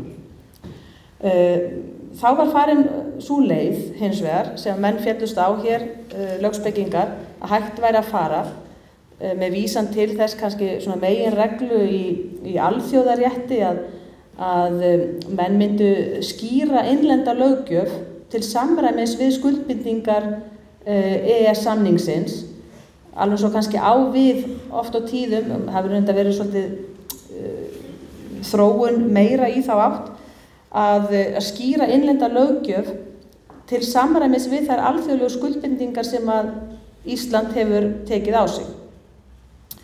Og það er ekkert einstæmi með EES-samningin, við getum hort á fleiri alþjóðasamningar sem Ísland á aðild að menn hafa reynt að stundum kannski að túlka íslenska löggjöf til samræmis við þær skuldbindingar. Þó það ekki þannig að ef að íslensk löggjöf alveg skýr tiltekið atriði sem gengur þvert á það sem alþjóðaskuldbindingin segir til þá gilda íslensk lög. Það grundvallaratriði í íslensku réttarfari. En þetta var útfært svona og það hefur verið bara athugasemdalaus framkvæmd EES-samningsins að þessu leyti í 30 ár. Allt þar til einhvern tímann, ég veit ekki, kannski voru komin hérni frá kannski fyrir 10 árum síðan eitthvað svoleiðis tæplega það fóru að berast einhverjar meldingar frá eftirlitsstofnun EFTA ESA í Brussel það að þessi bókun hefði ekki verið réttilega innleidd á sínum tíma. Það var algjörlega fráleitt. Það var þá komin 25 ára framkvæmda athugasemdalaus venja á þetta. Að þetta væri ekki, það þyrfti einhvern veginn að gera þetta og ég hef kallað þessi tilmæli, þetta var sendt síðan bara með íslenskum stjórnvöldum með bréfum, formlegt erindi, ég hef kallað þessi formlegu erindi pólitískt at í Brussel. Þetta pólitískt at starfsmanna í Brussel sem að hafa viljað einhvern veginn hafa áhrif á íslensk stjórnmál með þessu. Kveikja upp einhverja elda á Íslandi á nauðsynlausu en auðvitað í þágu einhverja. Og fyrst sinn svöruðu íslensk stjórnvöld þessu bara tóku þessu fálega og það var í tíð Guðlaugs Þórs Þórðarsonar þegar hann var utanríkisráðherra í þeirri ríkisstjórn sem að ég satt þá í á sínum tíma sem að var tekið raunverulega til varna og sent svarbréf í löngu máli kurteislega sagt við heyrum hvað þið segið en við erum ekki að fara að breyta neinu í þessu tilliti. Hér hefur verið athugasemdalaus framkvæmd á þessu samningi og við teljum þetta ekki brot á samningnum. og þá náttúrulega hótað, eftirstofnun EFTA hótar að höfða mál, samningsbrotamál gegn Íslandi fyrir EFTA-dómstólnum til þess að fá úr þessu skorið. Og það hljómar auðvitað eitthvað, sumir, þeir heyra hótunum málarekstur, þá auðvitað hlaupa sumir í fósturstellinguna og telja að það sé náttúrulega alveg hið versta mál. Staðreyndin hins vegar sú að það ég ætla ekki að segja kannski mjög reglulega, en það nokkuð oft sem að Ísland hótað mála dómsmáli fyrir EFTA-dómstólnum vegna rangrar innleiðinga til dæmis á einhverjum reglugerðum eða löggjöf Evrópusambandsins, innleiðingu á EES-rétti hér, sem að hefur gerst stundum fyrir mistök, af því það menn ekki halda að þetta sé einhver raunvísindi. Þetta auðvitað, lögfræðið auðvitað hugvísindi og það orðalag og annað getur skipt máli svo og oft undirorpið einhverjum túlkunarreglum eða túlkun. Og þannig að menn hafa enga ástæðu til þess að óttast það. Íslenska ríki vant að taka til varna fyrir EFTA-dómstólnum eða taka til varna þegar menn bera upp á það eitthvað samningsbrotamál, þá stundum farið í það að lagfæra það, en oft bara dómstólinn látin skera úr hvort það sé raunverulegt samningsbrota að ræða. Svo einhvern veginn þetta gerist það að eins og menn þekkja að íslensk stjórnvöld eða ráðherra fer að leiðast þetta þó og vill losna út úr þessum bréfaskriftum. Það farið mörg erindi fram og tilbaka frá Brussel og til Íslands í þessum efnum á síðustu árum. Og ráðherra þáverandi leiddist greinilega þó við og ætlaði að reyna að losa sig út úr málinu þægilega. Allt í lagi, við skulum gera eitthvað og breyta einhverju og hvað myndi þóknast yður að við myndum gera í þessum efnum, og þá þetta bara einhvern veginn að láta það gerast að erlend löggjöf, að þessi EES-réttur hafi forgang. Ég heyrði þetta og slökkna samt á klukkunum minni. Ég þarf að reyna kannski að klára þetta því að það mætti vera til þess aðeins að varpa ljósi á formsatriði í þessum máli.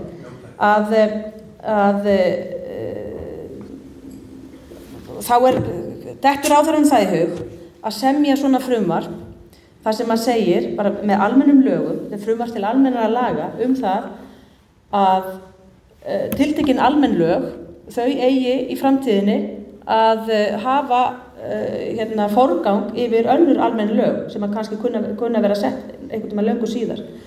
Og það íslenskum, það meginregla í réttarfari, ekki bara á Íslandi heldur allan vestræna heim, svo ekki að tjá víðar en alveg örugglega þar líka.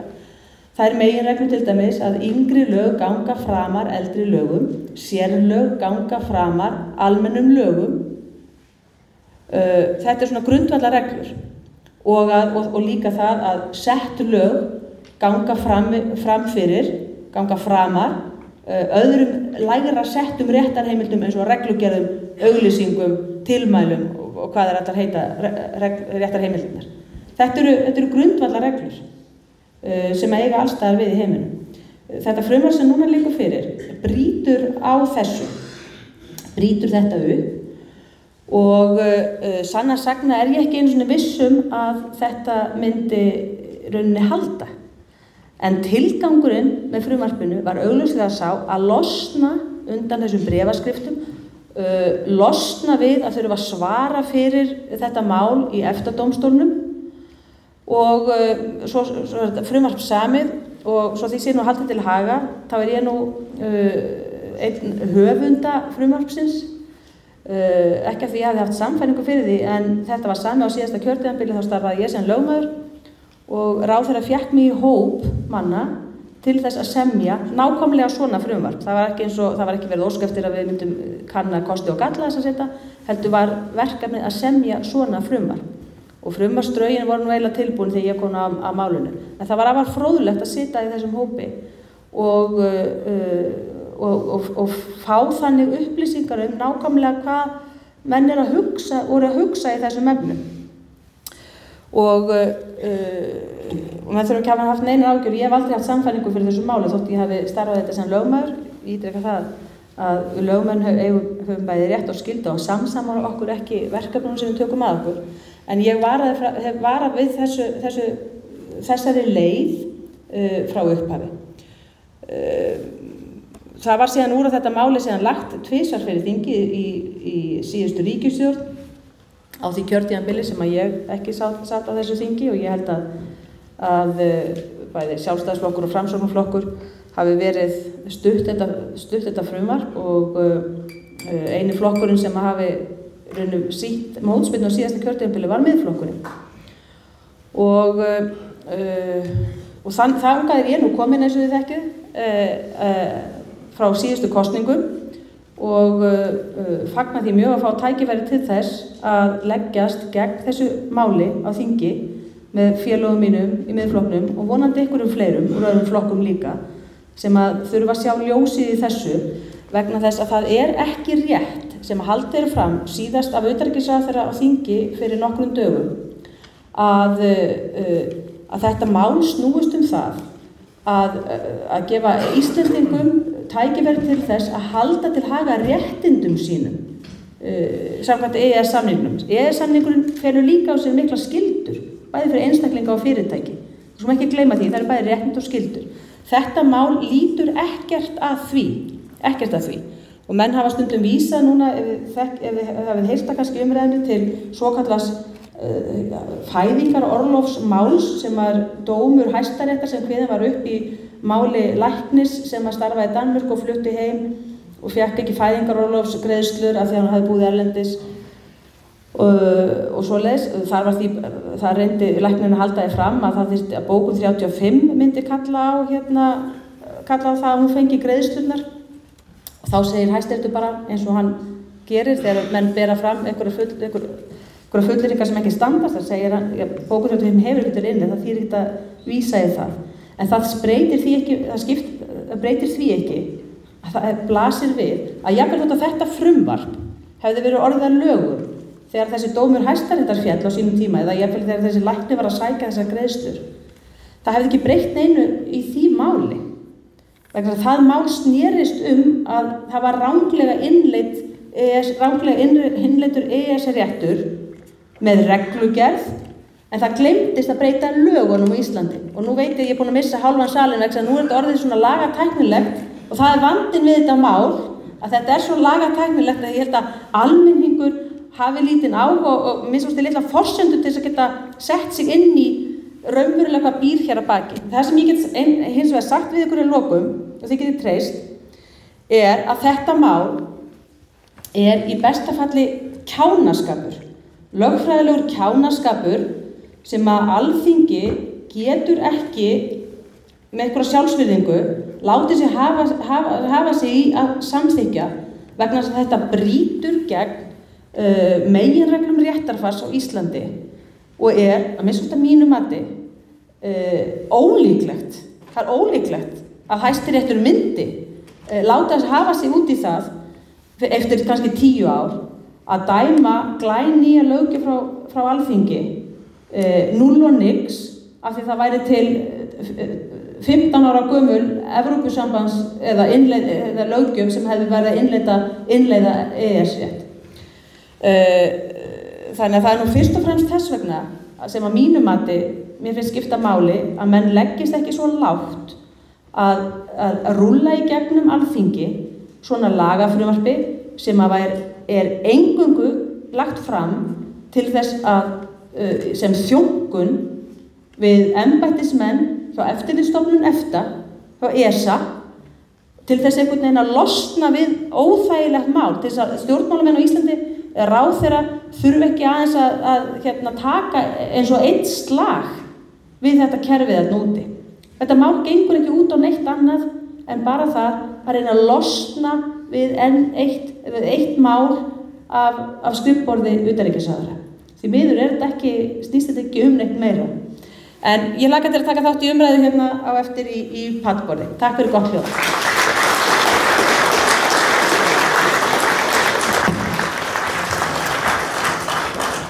Kærar þakkir, Sigríður mín. Ég vissi að þið eru meistarar í málþófi í Miðflokknum. Og málþóf ekkert grín, ég þekki það frá minni þingmennsku og ráðherratíð að það getur verið mjög mikilvægt og þar verða menn að tala sannfæringum. Og ég biðji afsökunar á hvað ræðustóllinn stór og ég minnist þess í þinginu þegar ég var þar að því þær eru nú ekki hávaxnar, hvorki Lilja Dögg eða Sigríður. Þá var Guðrún Helgadóttir skemmtilega kona, þá var smíðaður undir hana sérstakur pallur. Svo hún sæist, svo fundu menn tæknina og fór að gera það með rafrænum hætti að hækka og lækka ræðustólinn. Þannig að það vantar í þennan ræðustól. En fyrirgefðu þetta, Sigríður mín, ég minnist þess og hugsa nú enn stærð ykkar Lilju, að þegar faðir minn sem var stór og reffilegur maður með djúpa rödd og var í 20 ár í þinginu, ég spurði föður minn eitt sinn að því, segðu mér nú eitt, pabbi, hvernig alþingismenn að líta út og vera. Þá voru nú eiginlega kallar bara á þinginu, þá sagði pabbi, þeir eiga að vera stórir með djúpa rödd og fylgja sannfæringu sinni. Þá sagði ég, en pabbi, ef þeir eru litlir, já séu þeir litlir og skrækir, þá það nú vandamál. En þeir sem eru litlir verða að hafa mjög mikið til að bera í höfðinu. Þetta á við þær báðar.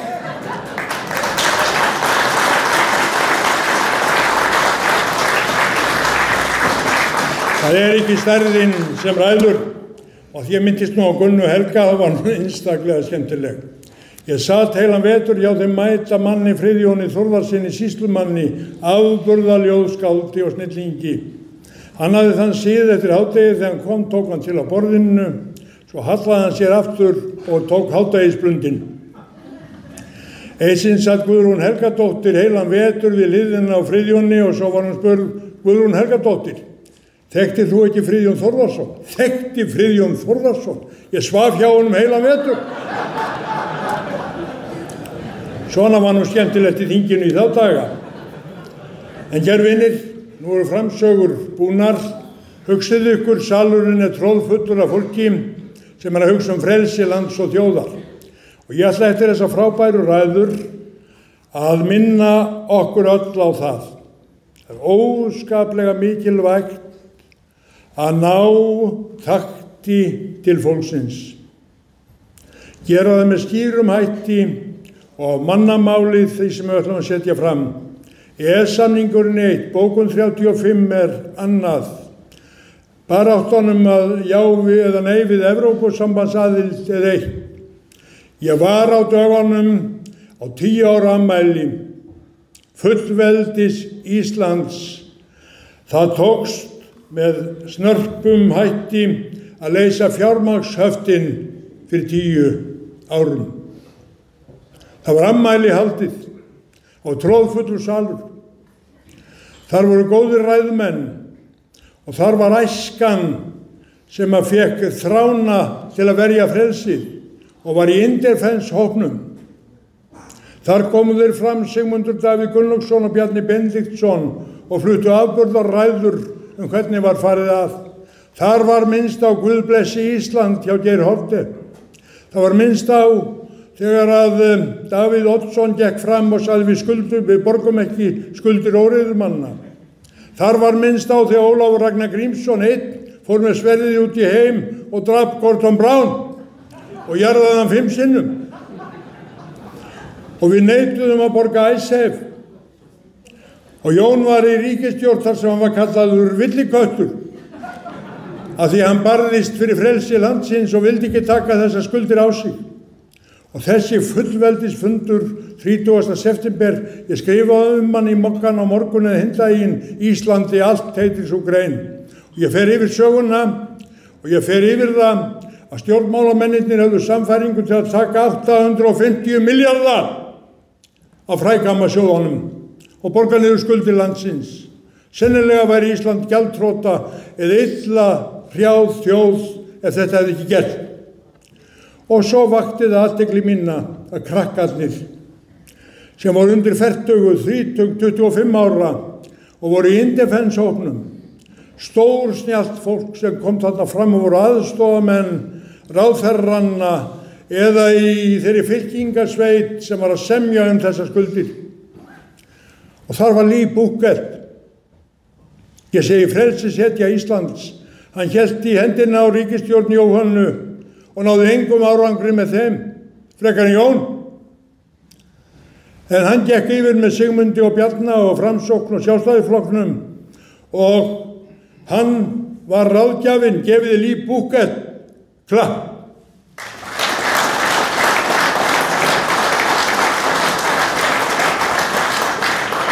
Og svo var hann spurður í Morgunblaðinu, hvað heldur hafi gert að verkum að þetta unga fólk gekk af svona mikil samfæringu fram?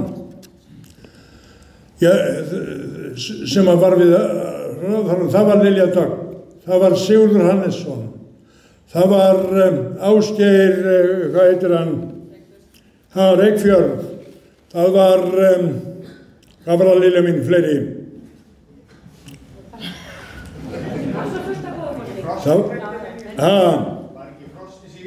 Frosti var bara, menn þarna voru þessi ræðumenn mættir ungir og Lee Bucket var spurður í Morgunblaðinu hvað gerði það verkum að þetta fólk var svona samfært fyrir því að við ættum ekki að borga og við ættum að gera það svona og fara í stríð við Bretana og standa okkur fyrir hönd Íslands.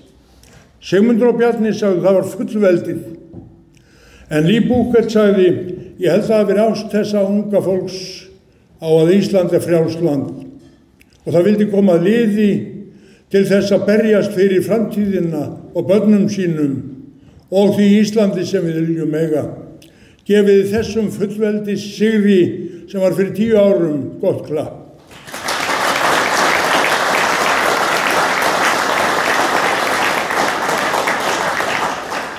Og svo göngum við til framhaldsfundar og nú spurning hvernig við höfum það. Þau sitja hér í pallborði, ræðumennirnir, 7 að tölum, Geir Våge mér til aðstoðar og við erum búin með helmingin af fundinum og aðeins rúmlega það. Við getum ekki lyft ykkur í ræðustólinn en mér dettur í hug að menn megi að því þetta nú leikhús og menn verða að nota röddina.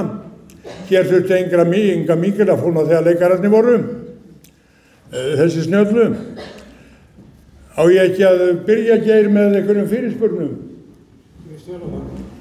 Nú bið ég 3 fyrirspurnir skýrar og stuttar og þið verða að kynna ykkur. Hver fyrstur? Gjörðu svo vel hérna. Sá sem aftastur í salnum því, Það fremsti maður í salnum sem byrjar. Ég heiti Halldór Sigurþórsson og ég hef verið að skoða annars lagið undanfarin 2 ár að reyna að fá að sjá samninginn með Evrópska efnahagssvæðið og ég fengi ýmis skjöl en ekki samninginn svo var í upphafi. En ég hef séð ýmislegt í þessu og Ólíginn sagði mér að það væri 480 blaðsíður samningur með Evrópska efnahagssvæðið með bókunum og viðaukum. En ég komst að því að það eru rúmlega 4000 blaðsíður í viðaukunum sem hafa bæst við samningin með Evrópska efnahagssvæðið ef að viðaukarnir eru breytilegir. Og mér vantar að fá bara viðbrögð. Kærar þakkir viðbrögðin koma. Ég get fullyrt við þig að EES-samningurinn hefur tekið á sig marga snúninga. Jón Baldvin sagði þegar maður gerður að ekkert í honum sem snýst landbúnaðarmál. Nú ræður hann hér upp í orði öllu í landbúnaðarmálum hér. Þakka þér fyrir. Þarna ungur maður. Stattu upp.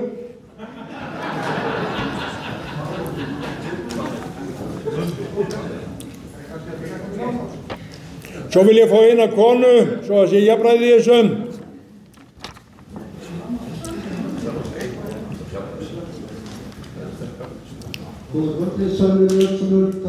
Hvað heitir þau? Ég heiti Guðmundur Ásgeirsson, formaður samtaka fullveldissinna og sérfræðingur í neytendarétti á fjármálamarkaði. Eftir að undir þensla yfir hlaupana baðist ég fyrir réttindum almennings í Icesave-málinu. Tala vel í mikrofóninn. Sem við unnum sælla minninga. Icesave-málið einmitt á grundvelli EES-samningsins. En vel að merkja útilokuðum með því leið fulla aðild Íslands að Evrópusambandinu verði okkur góður. Ég vil þakka okkar góða fundarstjóra fyrir að árétta það hér áður en fyrirspurnar tíðbyrjaði að Evrópusambandið eitt. EES-samningurinn annað og bókun 35 enn annað sem enda viðauki við EES-samninginn. Og hægt að hafa mismunandi skoðanir á öllu þrennu sem þurfa ekki endilega að vera með sömu á þeim öllum. Spurningin. Ég vil beina spurningu til Sigríðar Andersen. Sigríður, nú kom fram í þinni ræðu hér áðan, þú tókst það fram að þú hefði verið í starfshópnum sem samdi frumvarp sem tilbúin þessara samkomu innleiðingu bókunarþjóðurinn. En jafnvel kom líka fram í þinni ræðu að þú fyndi nú málinu alveg í þeirri mynd sem því var stábúinn, ýmislegt til foráttu og þetta að vera kjánaskapur. Og ég vil þá bara að spyrja þig, var það þín skoðun á þeim tíma eða hefur nú breyst og það hvers vegna og hvernig? Eða fannst þér þetta alltaf eins og þú stiltir því upp og hvers vegna varst þú að taka þátt í þessu kjánaskap eða fannst þetta vera svona mikil derða? Takk. Takk fyrir. Hér myndarleg kona með hár eins og Hallgerður Langbrók. Það þú, já. Gjörðu svo vel. Já, komið sæli, Erna Ýr Öldudóttir. Ég bara með einfalda spurningu. Ég ætla bara að spyrja henni svo fáið skona. Ef þetta verður svona, ef að bókun 35 verður innleitt og lög úr ESB munu verða íslensku lögum æðri, getum við þá ekki bara lagt Alþingi niður? Ég meina, til hvers að það vera með þingmenn og löggjafa hérna ef þetta á að vera svona? Hefur einhver spurt þetta fólk sem að situr inn á Alþingi af því? Og síðan annað, það ekkert talað um það, rosalega lítið talað um það á Íslandi, en heimurinn að breytast opaslega hratt og nýtt módel hins fjölpóla heims til umræðu afstæða Ragnarstaðar í Íslandi þar sem gert ráð fyrir samvinnu sjálfstæðra ríkja. Og þetta að gerast á meðan að ESB eins og þið réttilega bendið á máluna. Og mér langar að fá að vita, mér langar að fá að heyra það frá stjórnmálamönnum og öðrum hérna á Íslandi hvað finnst fólki þetta og Ísland með fullveldi og sjálfstæði í huga byrjað að skoða þetta. Takk fyrir. Kæra þakkir.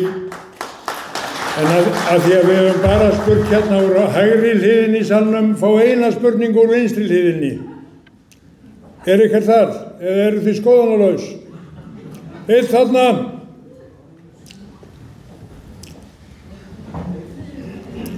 Verið þið fljótir í hljóðnefnann?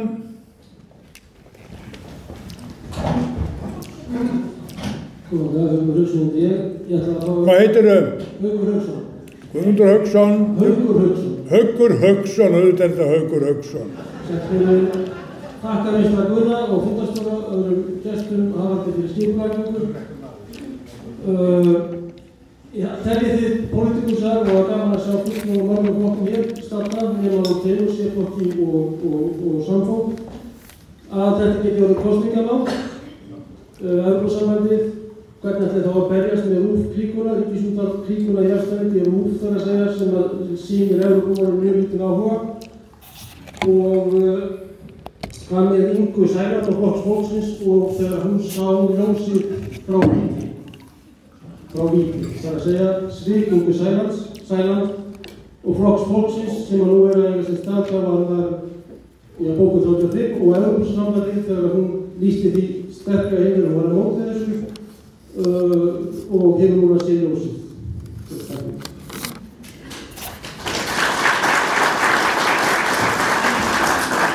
Ég held að þetta sé nú í eina skipti sem að Inga Sæland hefur sagt ósatt þegar hún var fann að sjá. En fyrirgefðu Inga mín Sæland, en nú er að svara Sigríður Andersen, komdu hérna og svaraði þinni spurningu beint. Takk fyrir spurninguna, Guðmundur. Já, nei, ég hef alltaf verið þessar skoðunar. Enda satt ég við ríkisstjórnarborðið þegar ákveðið var að svara eftirlitsstofnun EFTA á sínum tíma. Þegar var ákveðið að svara með ítarlegri greinargerð sem að ég skildi reyndar aldrei af hverju utanríkisráðuneytinu var mjög mun að halda leyndri. Ég veit að þingmenn báðu ítrekað að fá afrit af þessu bréfi og ég held að það hafi gerst undir lok síðasta kjörtímabils þar sem að þingmenn fengu afrit af því bréfi. En það var mjög góð greinargerð sem Íslenska ríkið sendi eftirlitsstofnun EFTA sem svar við þessum ávirðingum samningsbrot á samningum. Þannig að ég hef alltaf verið þessara skoðunar og ég hef ekki vílað fyrir mér að láta dómstóla skera úr ágreining sem kann að koma upp en það hlutverk dómstóla að gera það og þar með á ágreiningi að ljúka og ég var nú leyndar líka í hópi þeirra sem að barðist gegn samningu við kröfuhafana á sínu tíma með félögum mínum Frosta Sigurjónssyni sem ég sá hérna eftir í salnum. Við stofnuðum Advice hópinn á sínum tíma vorum þar með gengur jafnvel lengra heldur en Indefense-hópurinn sem að einhverjum lögðu áherslu á að ná einhverjum betri samningum við kröfuhafa en okkar afstaða var alveg skýr að það kæmi ekki til greina að semja þessi mál, heldur skildi menn bara leysa þennan ágreining fyrir dómi, ekki af því að við vorum endilega vissum að við myndum vinna málið á þeim tíma og ég veit ekkert hvað kæmi út úr þessu máli ef það færi fyrir EFTA-dómstólinn. Þetta samningsbrotamál sem nú yfir höfuð að menn hóta Íslandi núna vegna bókunar 35. Ég veit ekkert hvernig það fer.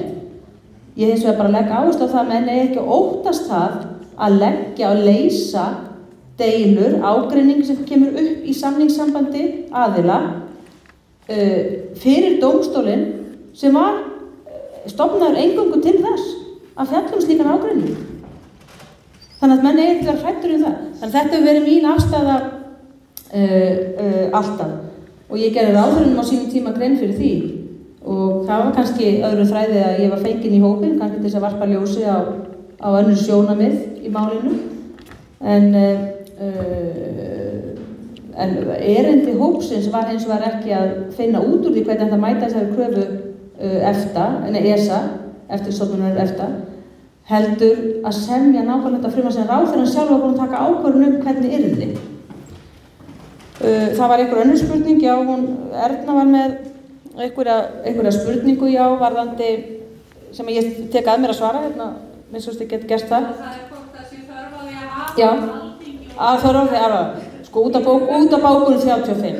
En bara svo menn hafi það í huga, bókun 35, hún lítur ekki að allri löggjöf Evrópusambandsins eða EES-réttinum almennt, heldur varðar hún bara þann hluta EES-réttarins sem búið er að innleiða. Þetta mun ekki draga úr þeirri þörf á því að það þarf eftir sem áður að setja íslensk lög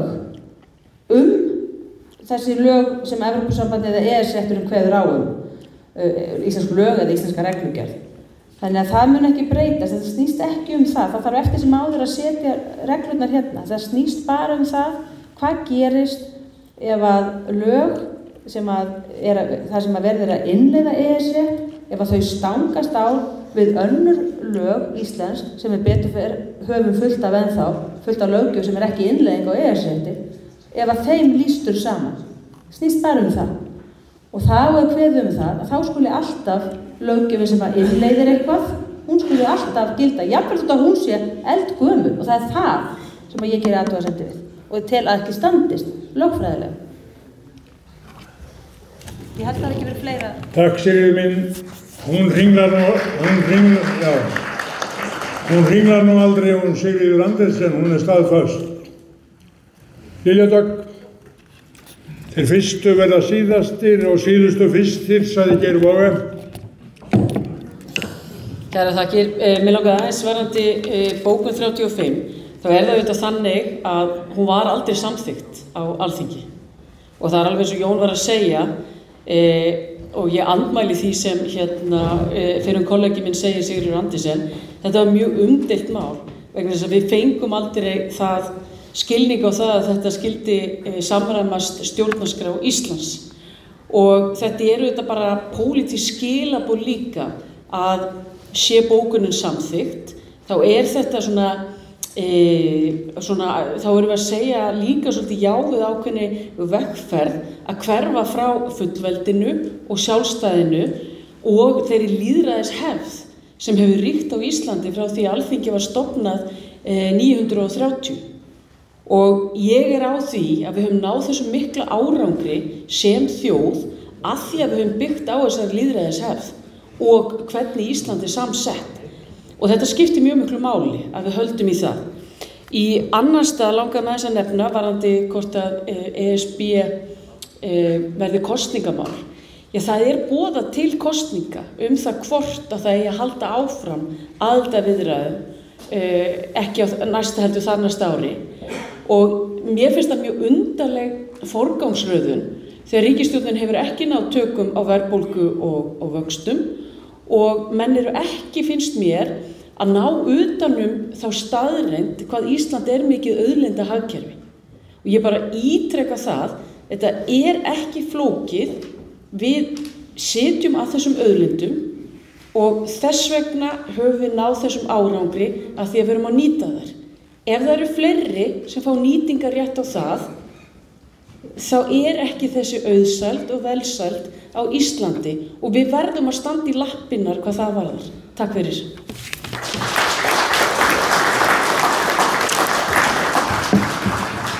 Heyrðu þetta orð að standa í lappirnar? Það nákvæmlega það sem við þurfum að gera. En við skulum á það lengra haldið, fá tvo inn, einn aftur hérna á vinstri kantinum. Hér hver hér? Kona hérna út við vegginn.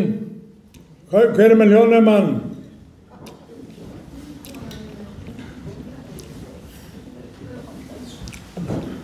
Gjörðu svo vel. Sólveig Dalmar heiti ég. Sólveig Dalmar. Já, Dalmar. Ég búin að hugsa mikið það sem við erum að tala hagkerfi.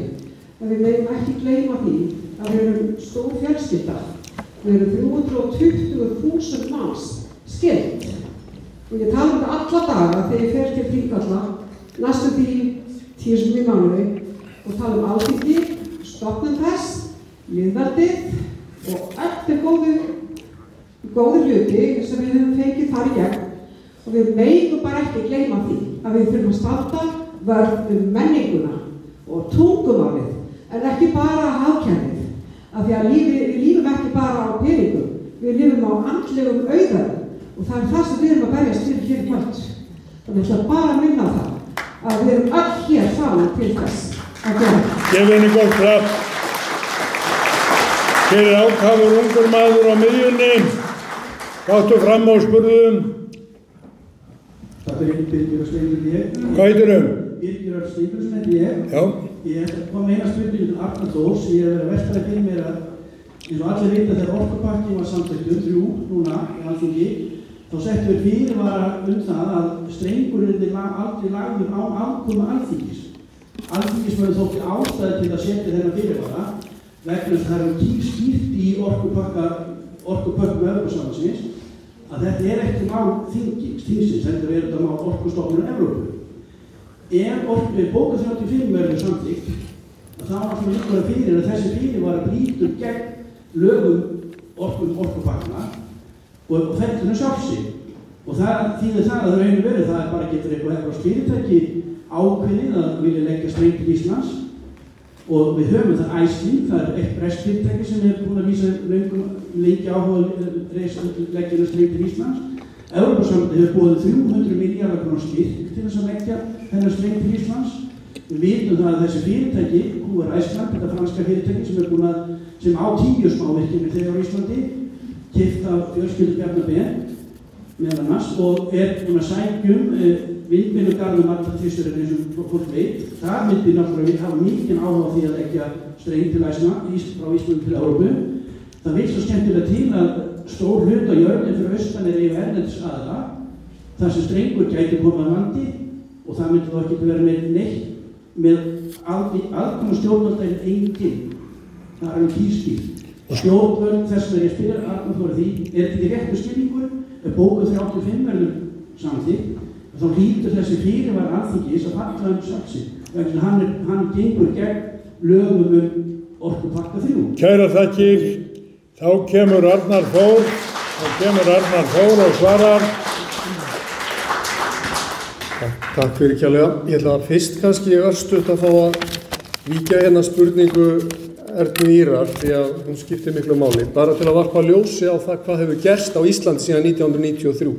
Staðreyndin svo, og það vita allir, og margir í þessum sal, mjög margir þekkja til starfa Alþingis og vita hvernig þessar tilskipanir frá Brussel koma og reglugerðirnar, og ég hef sagt, og ég stend við það hér, að það hefði gerst oftar en einu sinni að langir lagabálkar frá Brussel hafi verið innleiddir í íslensk lög án þess að þingmenn hafi lesið annað en fyrirsagnir í þessum bunkum.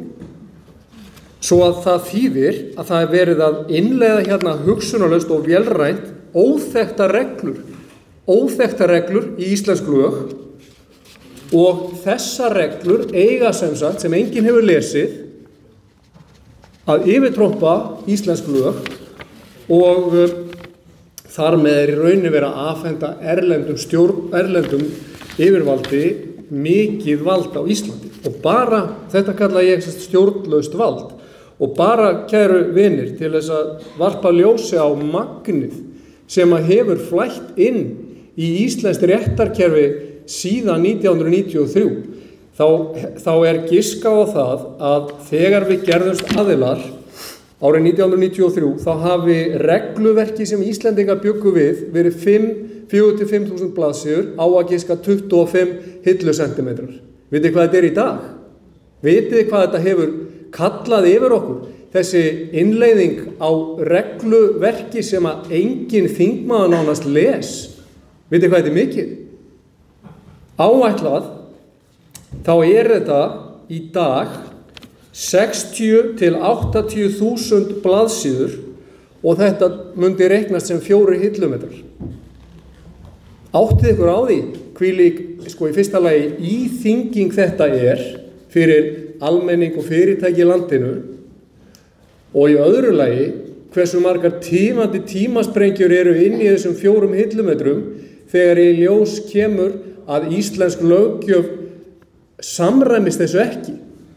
Og þá stöndum við frammi fyrir því að lögin sem að Alþingi hefur verið að semja í góðri trú, þau víkja fyrir einhverju innleiðingu sem var þá stimpluð hér fyrir jafnvel 20 árum á þess að nokkuð maður læsi þetta. Áttið ykkur á því hvers konar skrípaleik við værum þá stödd í með okkar stjórnarfar og þess vegna er spurning Ernu náttúrulega algjörlega lögmætt. Hitt síðan varandi þetta sem að Birgir nefnir, sem er alveg rétt, er þetta að í fyrsta lagi í orkupakkanum var kveðið á það að Íslendingar væru að skuldbinda sig til þess að greiða fyrir því að rafmagn fengi að flæða á markaðnum. Þannig að ég hef sagt það að daginn sem einhver kemur með strengjum sem við viljum fá stingi samband á Íslandi, þá geti Íslands stjórnvöld í raunin ekki sagt nei vegna sem við erum búin að samþykja þetta og búin að skuldbinda okkur. Þannig að fyrirvarinn sem var settur á Alþingi í rauninni er nokkurs konar hilluskraut og gluggaskraut og þar fyrir utan að ef að bókunin verður leidd í lög þá er verið að gernegla forgangin endanlega. Þannig að með öðrum orðum, Íslendingar gætu ekki sagt nei og það myndi þýða, ef við myndum reyna það, að við myndum þá yfir okkur samningsbrota og skaðabótamál og fyrirvarinn algjörlega til einskis gagns. Þetta er í stuttu máli, en ég undirstrika þetta úr 25 cm í 4 hillumetra af efni sem að fæstir þingmenn hafa lesið annað í en fyrirsagnir. Þetta er alvarlegt mál. Takk fyrir.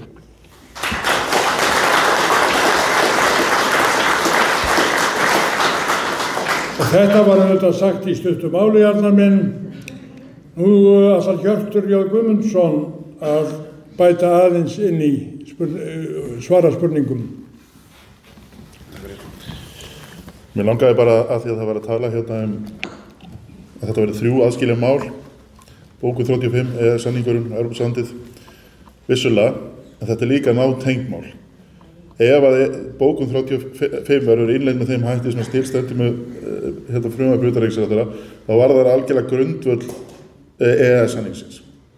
Þetta grundvallar breyting, þetta forsendur brestur. Það mun gerbreyta þessum tengslu sem við höfum við Evrópusambandið með EES-samninginn. Þannig að það er fullkomlega eðlilegt að það geta hafi áhrif og afstöðu fólks til EES-samningsins slíks. Og það er líka mikilvægt að hafa því í huga hvert eðli EES-samningsins er.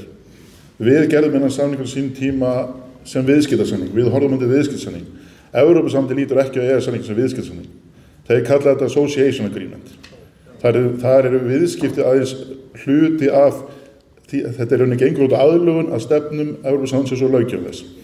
Og það vill sannir til að forsaga EES-samningsins er svo að á sínum tíma, 1990 eða þar rétt fyrir það, þá var ESB að fullgera innri markaðinn, var upptekið við það. Þá var ákveðin ríki sem voru fyrir að knýja á að gangi í Evrópusambandið, ekki síst Austurríki sem var þá í EFTA. Og Evrópusambandið var ekki tilbúið að taka við fleiri ríkjum. Þeir vildu samt búa til einhvers konar, halda þessum ríkjum volgum, þangað þeir eru tilbúin að taka við þeim, þannig að myndu nú ekki missa áhugann. Þannig að EES-samning var búin til sem einhvers konar biðsamur fyrir áhugaðsum ríki sem getur farið að æfa sig og aðlagast löggjöf Evrópusambandsins á ákveðnum sviðum. En við lítum aldrei á þetta þannig. Evrópusambandið ætlaðist aldrei til að EES-samningur yrði 30 ára gamall, eða rúmlega það eins og nú er. EES-samningurinn leita á þetta, kemur bara fram að heimasíðu Evrópusambandsins. Þetta er litið á þetta sem veitingarum. Og þannig hefur þetta virkað. Og við erum alltaf einhvern veginn að aðlagast Evrópusambandinu meira og meira. Við erum náttúrulega ennþá mikil munur á því að vera í EES og gangi í Evrópusambandinu, en bilið minnkar. Af því að þetta virkar þannig að við erum alltaf að EES-samningurinn fylgir samrunaþróun Evrópusambandsins á því sviði sem hann nær til, sem er innri markaðurinn. Það er Evrópusambandið alltaf að dýpka innri markaðinn með meiri samruna og stækkan þenja nút til nýrra sviða. Eins og landbúnaður, eins og Guðni nefndi. Þannig að við erum alltaf að sökkva dýpra og dýpra og ágætur vinnumenn sem er nú fyrrverandi þingmaður sagði að við værum alltaf að fara neðar og neðar í trektina. Og það er þannig. Þannig að þetta tengist allt. Og ég tel lykilatriði þessu að það er að markmiðið hlýtur alltaf að vera hagsmunir Íslands og íslensku þjóðarinnar. Einstakir samningar eins og EES-samningur geta aldrei verið markmiðið sjálfur sér. Þetta er verkfæri til þess að vinna hagsmunir þjóðarinnar. Það var metið þannig fyrir 30 árum síðan, allavega stjórnvöldum á þeim tíma, að þetta var í réttar leið en þá. En EES-samningur er dýnamískur samningur, hann er alltaf að breytast. Hann er alltaf að þróast með öllu þessu löggjöf sem kemur inn í hann. Og það er ekkert gefið að þó að það hefur verið niðurstaðan fyrir 30 árum síðan þetta hentaði hagsmunum Íslands, vissulega gríðarlega umdeilt, en þetta var niðurstaðan að stjórnvalda þeim tíma, að það verði alltaf þannig. Þannig að þetta hlýtur alltaf að vera í endurskoðun. Og fyrir 30 árum var ekki til dæmis það sem kallast í dag víðtækur fríverslunarsamningur. Það var bara til einfaldir fríverslunarsamningar eins og til dæmis þessi frá 72 sem ég talaði um. Og það hefur mikið verið unnið í því núna í seinni tíð bæði Evrópusambandið eftir að uppfæra slíka samninga upp í víðtæka fríverslunarsamninga. Ekki bara að láta það snúast vöruviðskipti, líka þjónustuviðskipti og allt þetta sem skiptir máli í nútíma viðskiptum. Og við höfum þegar skipt EES-samning út fyrir víðtækan fríverslunarsamning. Þetta er ekki kenning að þetta sé hægt, við höfum þegar gert það. Við skiptum EES-samning út fyrir víðtækan fríverslunarsamning við Bretland. Af því Bretar gátu ekki hugsa sig að vera áfram aðilar EES-samningnum eftir að það gengur út í Evrópusambandinu. Boris Johnson sagði að fullvalda ríki gæti ekki, það er samsvarað ekki fullvalda ríki að vera aðilar slíku samningi. Evrópusambandið reyndi mikið að fá til að vera aðilar þessu. Við gerðum fríverslunarsamning við Breta þegar Guðlaugur Þór var í utanríkisráðuneytinu og það fór ekkert á hliðina. Það er bara með þess að Þorgerður Katrín hefur viðurkennt í Tvíkon síðast í vor að þetta var góður samningur sem hefur tryggt hagsmuni Íslands. En við erum ekki að taka upp einhliða löggjöf frá Bretum. Við erum ekki að framselja einhliða vald til Breta. Þetta er algjörlega samningur á jafnræðisgrunni, ólíkt EES-samningnum. Og ég tel að þessi full ástæða, ef að það er á annað borð markmiðið að tryggja hagsmuni Íslands og Íslands þjóðarinnar að vera skoða þennan möguleika. Það hlýtur að vera, ef þetta tryggja þessi hagsmuni betur með öðrum hætti en EES, þá hljóta mér að opna fyrir því nema EES-samningurinn sé markmiðið en ekki hagsmuni Íslands og Íslands þjóðarinnar.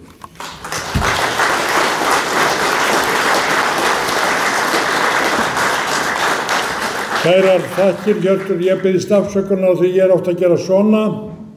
Það er bara til að sjá ykkur að því að þetta er svo sterkt ljós. Og svo sit ég með símann minn í höndunum og ég var vinur minn Jens Garðar alþingismaður að senda mér grófan post. Hann segir í skilabóðum og hver er svo að tala unglingarna? Ég sendi tilbaka, ég er tímavörður, annars verður síminn í vasan. Þannig ég byrði ykkur afsökun og Jens minn þig sérstaklega. En farðu yfir þetta með þingmannanum í næstu viku. En heyrðu, það líður nú á fundinn. Hér er kona á öðrum bekk. Þessi maður er lengur en ég. Hann er búinn að bíða lengur. Gáttu fram, drengur. Hannes Þórður Hafstein í Hauge. Ég þarf ekki mikrofón. Ég þarf ekki mikrofón. Ég hef ekki séð kostið þess að við göngum í Evrópusambandið. Ég hef hins vegar ekki heldur verið sannfærður að það sé rétt að slíta samningum Evrópska efnahagssvæðið. Mig langar þess vegna að höggva svolítið í rótina á málinu, það er að segja bókunina sjálfa. Mér hefur sýnst frumvarpið sem að núna liggur frammi, orðalagið í því fela í sér að það sem var varið á þjóðfundinum forðum af Jóni Sigurðsssyni og fleirum, það myndi falla. Og hann væri þá bara vanhelgaður fyrir vikið, þar sem hann barist fyrir það. Mér langar þá að spyrja svolítið grunnatriðin í þessu, kannski Arnar Þór eða Sigriði. Það er tvær sýnir hérna í kvöld sem hafa farið í kross. Annars vegar Lilju og hins vegar Sigriði. Það er að bókunin hafi aldrei verið innleidd, eins og hæstaréttardómarinn segir. Og hins vegar að í framkvæmd hafi tilgangi hennar alveg verið náð, eins og Sigriður bendir á. Og þá spyr ég. Núna er framkvæmdin, hún byggir væntanlega á 3. grein samningsins, eða laganna samninginn, og skýringunum sem eru með frumvarpinu við þá grein. Væri frumvarpið núna orðað fullkomlega í samræmi við þessa skýringu við 3. grein, myndi það hafa einhver áhrif á framkvæmd samningsins þó að það færi upp í lög. Orðrétt eða eins orðað og það er í skýringunum yrði af lagasetningu frekar en skýringu í frumvarpi við 3. grein. Góður, takk. Konan hér á öðrum bekk, fyrst. Já, góður, þakka ykkur fyrir þennan fund. Ég er svona tæplega 50, eða rúmlega 40, eftir ykkur hjá það litið. Þú heitir? Bryndís Geirsdóttir. Já. Og svo leikið sem ég man eftir mér, hafa menn á Íslandi rifist yfir kvótakerfinu. Og nú er það svo að ekki fyrir mörgum árum þá voru landsþing allra flokka sem þá sátu á þingi kváðu upp það að þeir væru á móti orkupökkum. Og umsvifalaust þegar á Alþingi var komið samþykktu þó þingflokkarnir. Þeir tóku 180 gráður á þetta mál, allir nema skilst mér með flokkurinn þetta. Ég velti ykkur við núna, því ég sé það fyrir mér, að það yrði hryllilegt. Og mér finnst það hryllilegt að nú blasir það við að mögulega verði Landsvirkjun í brotinu upp og einkavætt. Þetta er hrein harmsaga fyrir okkur. Og það er orðið gríðarlega stór ákvörðun sem þingmennirnir í þingflokkunum sem sátu í flokkunum sem höfnuðu þessum orkupökkum. Mér langar að vita hvað þarf til þess að við förum ekki inn í annað kvótahafarí sem börnin okkar munu þurfa að súpa segið af alla framtíð. Hvað þarf til þess að bakka? Þurfum við kannski, gætum við bakkað út úr þessum bölvuðu orkupökkum með því að segja upp EES? Og hverjum finnst það þess virði? Takk. Kæra þakkir, velferð.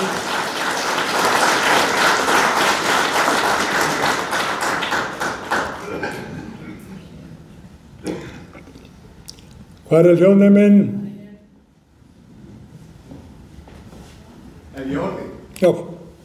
Ég þakka fyrir alla framsögurnar og umræðurnar og ansvörin. ég heyri... Þú kynnir þér líka, vinur minn. Ég heyri mikið vægi hjá framsögumönnum Gunnlaugur Garðarsson talar. Hagsmuni og hvað við fáum út úr þessu og hvað það vilja kosta okkur. Ég kalla þetta baunadist rökin og þá að vísa í söguna ættböðum Jakob og bróður hans Esau þegar hann vélaði frumburðarréttin til sín fyrir baunadisk. Nú ég ekki að gera lítið úr hagsæld og veðsæld, það skiptir sannarlega miklu máli, en þetta ristir allt miklu dýpra. Og svo ég vísi í aðrar biblíusögu gullkálfinn. Guð hefur ekkert á móti hagsæld og veðsæld, en það eru stærri og dýpri hlutir sem hér eru á vogarskálanum. Kálfurinn, gullkálfurinn eða öðruvísi kálfur, ágætis skúla sem afleikur Guð og hagsældin má ekki vera okkar Guð í þessu máli. Þetta í raun og veru upp staðinn spurningum það, hver viljum við vera? Erum við tilbúin að framselja sjálfræði barnanna okkar til óskilgreindra framtíðar? Hvað erum við án myndurs Alþingis? Hvað erum við? Við látum ekki taka þá dásemd frá okkur og völd frá þjóðinni. Hagsæld skiptir máli, en það eru stærri og dýpri þættir og kraftar hér. Takk. Kæra þakkir. Nú held ég að sé að vera komið að lokum í salnum. Það þó hér einn ákafur ungur maður sem hefur lengi pantað orðið og situr hér.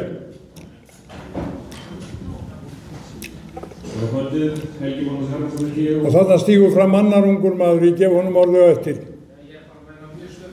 Já. Þetta örstöðið mjög ekki. Mér langar aðeins að þakka fyrir frábæra framsögur. Það lítið eftirfylgja því að framsögurinn voru svo góðar. Og mikið væri nú heillaspor fyrir Íslendinga eða þetta verið 9 manna þingflokkur á þingi sem situr hann uppi, fullveldisflokksins.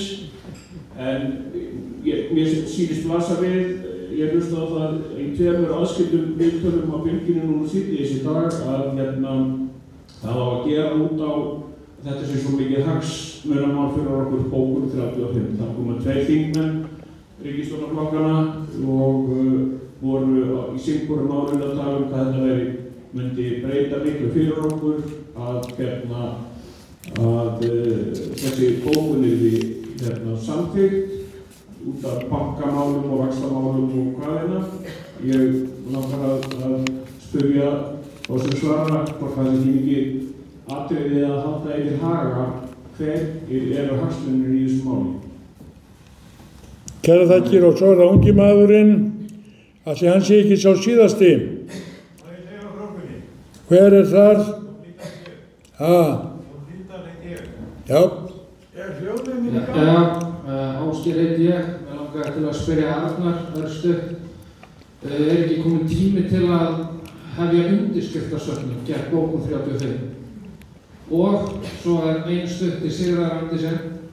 Ekki komin tími til að Alþingi leggi fram frumvarp þjóðaratkvæðagreiðslu bókun 35?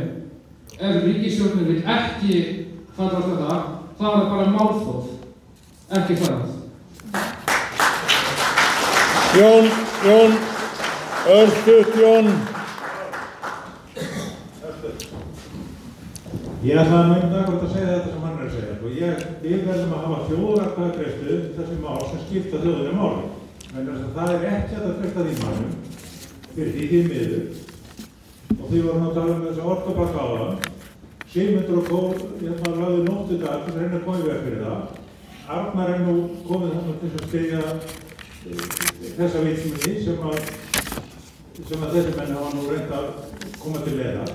En Alþingi bara ekki treystandi fyrir því að fara með mál Íslendinga í miður. Sjálfstæðismenn samþykktu alla þessa orkupakka og sagði að þetta væri ekkert mál og verði alltaf með þessi. En svo nú bara annað að koma á daginn. Og þetta bara alvarlegt mál. Og Já, ég ætla að beða að hafa skoðun á þessu. Kærar þakkir, og eitt er nú alveg ljóst að forseti vor Ólafur Ragnar Grímsson vann mikið þrekvirki þegar hann vísaði Icesave í þjóðaratkvæðagreiðslum. Það fellt með 98% og ríkisstjórnin hélt áfram. Þá vísaði hann því aftur, endurbætt, fellt með 60.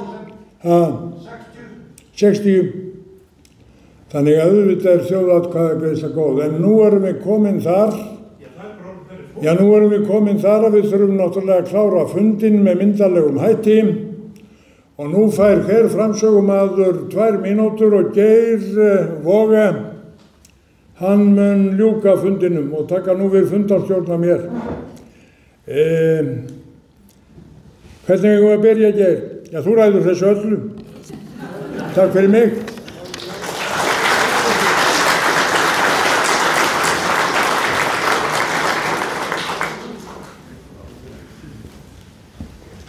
Ætti sé ekki ráð að hafa öfuga röð á frummælendunum þegar þeir taka til máls núna, þannig að það er Sigríður sem byrjar. Það er Sigríður sem byrjar þá núna og svo í öfugri röð með þessi töluð á. Gjörðu svo vel, Sigríður. 2 mínútur. Já. Takk fyrir. Ég ætla að svara fyrirspurnum sem að mér sérstaklega voru beint fyrst frá Hannesi. Ég er ekki sammála honum, kannski hefur hann misskilið, en mér hefur ekki fundist menn verið að tala eitthvað mjög kross hér. Við séum nú öll sammála hér það að bókun 35 sé hið versta mál. Þetta menn hafi verið að varpa svona mismunandi sín á það af hverju það er. Ég var að taka hérna formlegu sín og lögfræðilegu að útskýra það og það er þannig að bókun 35 var innleidd hér á landi með 3. grein lagana EES-samningsins. Og 3. greinin segir: skýra skal lög og reglur að svo miklu leyti sem við á til samræmis við EES-samningin og þær reglur sem á honum byggja. Svona var bókun 35 innleidd og þetta hafi verið athugasemdalaust í yfir 30 ár að þetta hafi bara virkað ágætlega og dómstólar hafi verið að gera þetta, að skýra íslensk lög til samræmis við EES-samningsins, en þó geta dómstólar ekki skýrt lög í andstöðu við skýrt orðalag íslenskra laga. Það er auðvitað ekki hægt og það verður heldur ekki hægt þótt að bókun 35 er innleidd með þessu frumvarpi með öðru hætti með því. Þannig að með þessari aðferð sem nú er verið að leggja til. Þannig að bókun 35 hefur verið innleidd og við höldum því til haga gagnvart Brussel. Hún var innleidd með 3. greinni með þessum hætti og lengra förum við ekki án þess að breyta stjórnarskrá. Það er ekki hægt að ganga lengra án þess að breyta stjórnarskránni. Svo er það önnur umræða hvort maður vilji gera það. Við erum ekki komið þangað. En við getum ekki breytt innleitt þennan með öðrum hætti, með þessum hætti. Ég nefndi bara hér að því að Lilja kom hér og ég var nú svona pólitískt minni hálfu gagnvart henni að ég var að benda á það að Framsóknarflokkurinn og Sjálfstæðisflokkurinn voru samtaka í því að flytja máli á síðasta kjörtíðanbili. Á síðasta kjörtíðanbili var mælt tvisvar fyrir bókun 35 málinu, tvisvar, sem náðust ekki fram auðvitað og þess vegna er það núna komið 3. sinn á síðasta þingi og nú í 4. sinn á þessu þingi. Þannig að á síðasta kjörtíðanbili var Miðflokkurinn eini flokkurinn sem að lagðist gegn bókun 35 og við töldum það ekki eftir okkur í sumar að ræða málið, kjafta frá okkur nánast allt vitt og rænu í þessu máli í sumar og við munum auðvitað að gera það aftur og ég hlakka reynilega til þess að eða kemur aftur inn í þingsal í aðra umræðu. Ég hins vegar hef ennþá smá von það að það brái af mönnum vitleysan í þessum efnum þegar menn heyra og heyra aftur og aftur málflutningina, því ég held að svona mál eigi að vinnast á rökræðum, á málflutningi, en ekki einhverju uppþoti eða undirskriftasöfnunum eða eitthvað svona. Það þarf að vinna þessu máli fylgis. Fyrst og fremst auðvitað hjá ráðherranum og ríkisstjórninni sem að ég ætla ekki að útiloka að geti tekið einhverjum sönsum í þessum efnum. Það var eitt annað samt sem ég langaði líka, sem var einhver spurning hérna önnur sem var var gáfuleg og mér finnst að ég þyrfti að svara henni, en það var alltaf samt að ég muni Ásgeir, varst þú ekki með eitthvað spurningu til mín líka? Já, þjóðaratkvæðagreiðsluna líka. Ég meina, við erum ekki komin þangað og almennt ég ekki þjóðaratkvæðagreiðslu manneskja vegna þess að ef við ætlum að fara það þá erum við að taka upp allt annað kerfi þótt að það hefði virkað vel í tilfelli Icesave á sínum tíma og ég hræðist ekkert dóm kjósenda en svo þurfum menn aðeins að hugsa líka hvaða mál eru til þess fallin að bera undir þjóðina en ég bara ítreka það aftur og árétta sem ég segi, ég held að það sé ekki öll von úti að ég meina Alþingi málstofa og mönnum ber auðvitað að taka þátt og það vantaði nú kannski umræðan bóku 35, það tók engin þátt inn nema Miðflokksmenn. Það voru engin að ræða þessi mál með þingmenn Miðflokksins. 8 ræður. Þannig að við þurfum að fá hins vegar þingmenn stjórnarflokkana til þess að taka þátt í þessari umræðu og sjá hvort það ekki rætist út og ég ekki úrkula vonar að við gætum náð einhverjum árangri inn á Alþingi þar sem að svona málum á leiða þau til lykta þar. Takk. Þakka þér fyrir Sigríður. Lilja næst, gjörðu svo vel. Fundarstjóri, kæru fundamenn, ég vil nú byrja á því að þakka ykkur fyrir gríðarlega góðan fund. En mér langaði að segja að það sem skiptir mig mestu máli að Ísland fari ekki inn í ríkjasambandið, Evrópusambandið. Og ástæðan sú að við höfum ekkert erindi, við höfum ekki rödd og Evrópusambandið ekki lýðræðislegt vegna þess að aðkoma okkar, hún verður svo lítil. Og ég held að sá stormur sem í aðsigi, hann Evrópusambandið sjálft. Hvort að Íslendingar séu virkilega tilbúnir til þess að framselja ákvarðanir sínar algjörlega út fyrir landsteinana. Og þetta það sem umræðan mun snúast Hér hafa margir sagt, það allt of mikið verið að gera úr efnahagsmálunum. Ég algjörlega ósammála því. Við myndum ekki hafa þessi góðu lífskjör ef við höfum ekki barist fyrir auðlindunum og við værum að nýta þau. Það eru mjög margir sem hafa áhuga á því. Mig langar að ávarpa eitt varðandi Landsvirkjun. Ég hef ekki heyrt neitt það að það einkavæða hana eða brjóta hana upp. Það enginn að tala það. Ég held að við nást góð samfélagsleg sátt það að fyrirkomulagið og eignarhaldið á Landsvirkjun að það að vera í þágu þjóðar. Ég held að við þurfum öll að brýna alla sem í kringum okkur til þess að fjalla raunverulega þá hættu sem steðjar að okkur og það atkvæðagreiðslan sem fyrirhuguð árið 2027 og við þurfum að skipuleggja okkur í takt við það. Takk fyrir.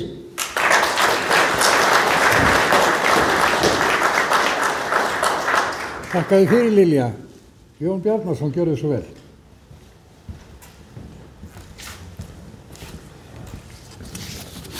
Já, fundamenn, þetta búið að vera mjög skemmtilegu fundur.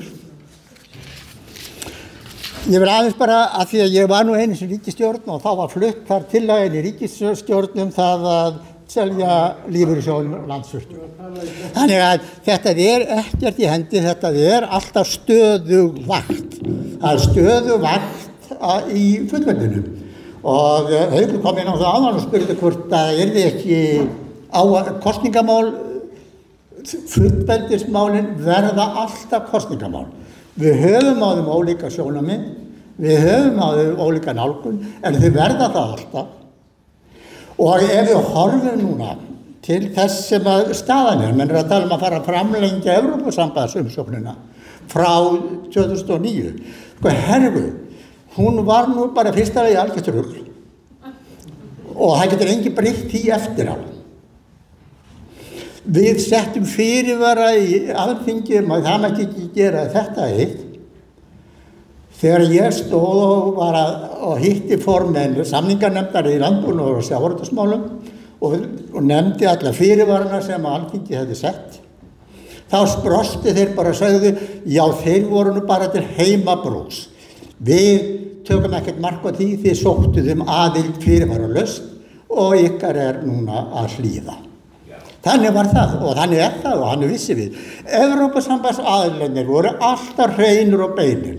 Þeir voru ekkert að plata okkur. Þeir sagði þið verði bara uppfylla þessi skilyrði, þið verðið að finna leiði til þess, setja ykkur til þess tíma, en það engin undan koma. Og mér fannst það heiðarlega, það miklu heiðarlegra að eiga við þá sem að segja hlutina beint út og svo tökumst við á það. Umsóknin þá, fyrir utan gjörbreyttar forsendur. Menn þurfti að fara yfir alla þá fyrirvara sem Alþingi setti í nefndarálitinu frá 2009 áður en þeir að framlengja þessa umsókn sem núna Menn eru átt að segja á því að Bretland var aðili að Evrópusambandinu þegar við sækjum Eina forsendur sem voru nefnd væri það að Bretar væri svo stórir viðskiptaaðili og inn í Evrópusambandinu og þess vegna eru við að slást þar í förmum. Bretar farnir út. Það að vera að byggja upp herveldi í Evrópu. Það að gjörbreyta svo allar kringumstæður. Ég bara segi, þetta er einhver fortíða þráhyggja hjá utanríkisráðherra núna. Hún var jú í hrunstjórninni á sínum tíma. Hún var jú hluta af því þegar ríkisstjórn Sjálfstæðisflokksins og Samfylkingar sprakk einmitt út á Evrópusambandsmálunum og það stundum erfitt að draslast með fortíðina. Ég verð að segja ykkur, ég bara elstur hérna inni og ég held að við hljótum einhvern að sleppa frá þessari fortíðaríkju og standa hér eins og við höfum ávallt gert og barist fyrir. Já, lífskrafturinn fólginn í sjálfstæðinu og sjálfstæði þess sem að hver einstaklingur finnur innra með sér eins og nefnt var hérna. Hann ekki bara í tölum að rekna kálfi kú eins og sagt var. Hann líka fólginn í þeim krafti sem við höfum með okkur sjálfum og eru reiðubúin að deila og bera áfram. Og gangi okkur bara vel.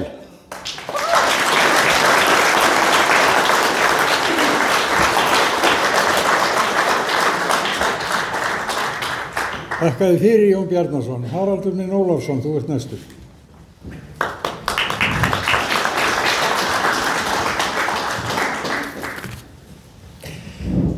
Hér hefur verið talað þjóðaratkvæðagreiðslum og það skýtur auðvitað skökku við að ríkisstjórn sem að talar ekki annað en að hún vilji fá hlusta á rödd þjóðarinnar árið 2007 eða fyrir umsókn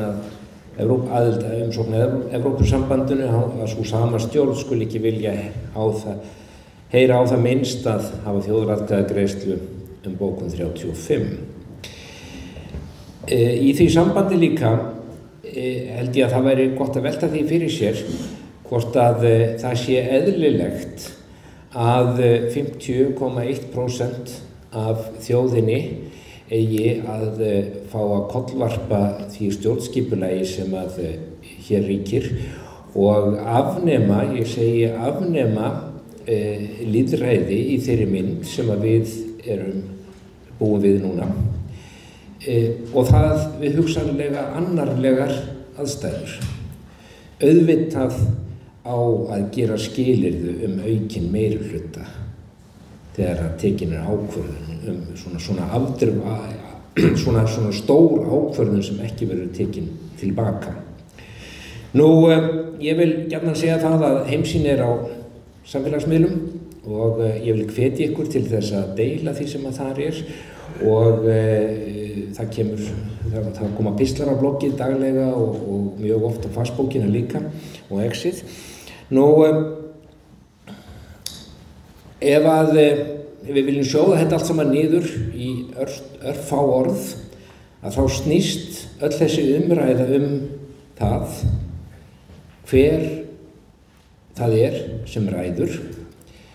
Viljum við að þeir fulltrúar sem eru kjörnir hér lýðræðislegri kosningu og sem hægt að kjósa burt reglulega ráði eða viljum við að völdin séu í höndum vandalausra manna í útlöndum sem að enginn getur kosið burt, enginn á Íslandi að minnsta kosti og fólki sem að í raun og veru alveg sama það hvort að Ísland flýtur eða sekkur. Takk fyrir.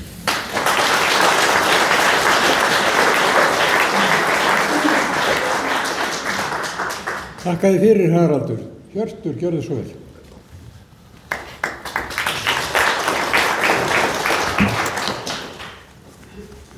Það fyrst að segja bara varðandi fullveldið og hagsældina, auðvitað þetta nátengt líka við, eins og ég sagði hérna með varðandi hérna með samningin og annað, auðvitað hlýtur það sem að vega þyngst fullveldið og ég ekki tilbúin að gera það að söluvöru fyrir eitthvað efnaðislega ávinning sem við vitum ekki eins hver nákvæmlega, en það auðvitað lykilatriði, það lykilatriðið að akkur við höfum náð þessum árangri sem Lilja og auðvitað Lilja að tala það eins og ég skila hann og ég tel mig skilja hann rétt að við höfum náð þessum árangri og þessari hagsæld og vegna þess að við höfum getað tekið ákvarðun okkar eigin mál sjálf, við höfum getað nýtt þessar auðlindir og við þurfum að geta gert það áfram og það gerum við ekki auðvitað með því að fara inn í að afsala þeim völdum í hendurnar öðrum og talandi það að þá ástæði fyrir því að hverju Evrópusambandsins sinna tala alltaf sæti við borðið.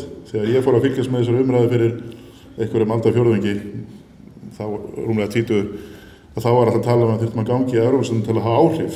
Svo svona fjaraði það út og maður heyri það örsjaldan í dag og menn fór að tala sæti við borðið og það ósköp einföld ástæði fyrir því. Við myndum ekki hafa neinn áhrif, sára lítil, en það hljómar voða vel að sæti við borðið. En daginn sá ég mynd í The Economist sem mjög hlynnt Evrópusambandinu og það var mynd af löngu fundaborðið, það var fullorðið fólk við borðið í jakkafutum og svo eru litli krakkar að reyna að teygja sig á borðið og það var litlu ríkin. Economist var reyndar að rífast við því að þeim fannst litlu ríkin hafa allt of mikið völd, ekki of lítil, allt of mikil og vægi okkar til þess í innan Evrópusambandinu væri það, eins og oft er talað við 6 þingmenn vel yfir 700 á þingi Evrópusambandsins, það er alveg hálfan þingmann á Alþingi ef maður reiknar það yfir á Alþingi sem er umhverfað gríðarlega áhrif. En í valdamestu stofnun Evrópusambandsins ráðherraráðinu, þar sem að ráðherrar ríkjanna sita í hverju málaflokki, að það er þetta enn verra. Það er algjörlega miðað við íbúafjölda og það er reiknivél á heimasíðu ráðherraráðsins þar sem er þetta að sjá hvernig atkvæðagreiðslur færu þegar það til dæmis tekin ákvörðun með auknum meirihluta sem er langoftast gert. Einróma samþykki heyrir nánast í sögunar til innan Evrópusambandsins var einu svona reglan. Og þar hefði Ísland samkvæmt því vægi á 0,08%. Það er á 5% hlut í þingmanni á Alþingi. Gríðarleg áhrif. Þetta er sætið við borðið. Og þegar ég hef nefnt þetta í greinum margoft, og við erum á síðunum minni stjórnmálum.is, að þá hafa Hanna Kata komið hérna og sagði, já en þeir myndu starfa í þingflokkum. Þeir myndu bara hafa svona vægi þar. Ég reiknaði það út frá því hvað flokkarnir hafa voru fylgi í dag. Þetta er bara nákvæmlega eins, það breytir engu. Þeir geta ekki svarað þessu. Af því að þetta er bara þannig. Við myndum ekki ráða neinu. Við yrðum bara aftast að sæti í stóri rútu og bílstjórinn heyrði ekkert í okkur og við erum að vona að áfangastæðurinn yrði eitthvað sem henda okkur. Það er að segja áfangastæður sem henda í Þýskaland og Fraklandi fyrst og fremst á stóru ríkjum. En ég ætlaði bara að segja lokum líka að þetta fyrirvæð þjóðaratkvæði, það verður náttúrulega í síðasta lagi fyrir lok 2007, þannig ég persónulega þeirra skoðun að við þurfum bara að búast við hvernig sem er þannig séð. Ef þetta verður samþykkt, eftir þetta búið að samþykkja tillögu á Alþingi þá þurfa að líða minnst 3 mánuðir, þangað að þjóðaratkvæði fer fram, það er ekki langur tími og ég býst ekki endilega við þetta verði hvernig sem, eða mjög stutt í þetta því að Flokkur fólksins og Samfylkingin virðist ekki verið beinlínis spennt fyrir þó virðist verið helst hafa þetta í gær að þá treysti ég því ekki. Þannig að ég vil bara persónulega búast við þetta geti þessna verið næstu viku, liggur við. Og halda svona málum í samræmi við það. En ég vil líka taka undir það að Evrópu, sem Jón Bjarnason sagði, ef maður fer á heimasíður Evrópusambandsins og lesum þessi mál, þá er Evrópusambandið mjög að eiga það. Þetta er skriffinnsku bákn, en það er eiginlega rosalega samræmt orðalag út allt í síðunum og það er bara tekið skýrt fram hvernig þetta er, hvernig þetta umsóknarferli virkar. Það gengur út aðlögun og það er ekkert í boði einhver frá ykkur af því sem maður skiptir máli. Ég vil lokum vitna í Uffe Ellemann-Jensen fyrir þetta utanríkisráðherra Danmörku sem var mikill áhugamaður um það að Ísland gengi Evrópusambandið. Ég tók viðtal við hann 2018 þegar ég var að vinna sem blaðamaður á Mogganum og tali barst af þessu, vorum að tala um Bretland og þeir eru bara vilja að reyna einhvern veginn halda í bestu bitana þegar við fórum út á Evrópusambandinu og ég sagði þú þekkir þetta umræðinu hér, þessi menn er alltaf með kíki pakka og hann hló og sagði það er engin pakki, þið vitið nákvæmlega hvað er í boði og ef þið eru ekki til í það þá er betra fyrir ykkur að standa fyrir utan, það er það besta sem ég hef gert.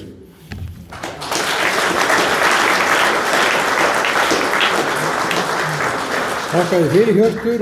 Erna Bjarnadóttir, gjörðu svo vel. Fundarstjóri, góði fundarmenn, fór hann ekki fara, þú þarf að hlusta á mig líka. Heyrðu, vá hvað þetta búið að vera frábær fundur og fundarstjórarnir, það er nú tignalegt að fylgjast með Geiri með stafinn hérna, að berja í glasið. Og Guðni, hann skilgreindi mig sem hávaxna áðan þegar hann sagði að það er 2 lágvaxna konur í pallborðinu. Takk fyrir það, ég fer glöð þeim. En í lokin, það er spæjapilsu aðferðin, hún er í gangi alla daga. Rafmagnskerinn sem að flesa niður spæjapilsuna, hann er í gangi alla daga. Hvort sem það er að bæta einhverjum í EES-samningin, samþykkja bókun 35, eða von der Leyen kemur hérna og semur við Þorgerði Katrínu að við förum að styðja við allt hernaðarbröltið og viðskiptafingrarnir til því. Þetta er allt hluti af sama menginu.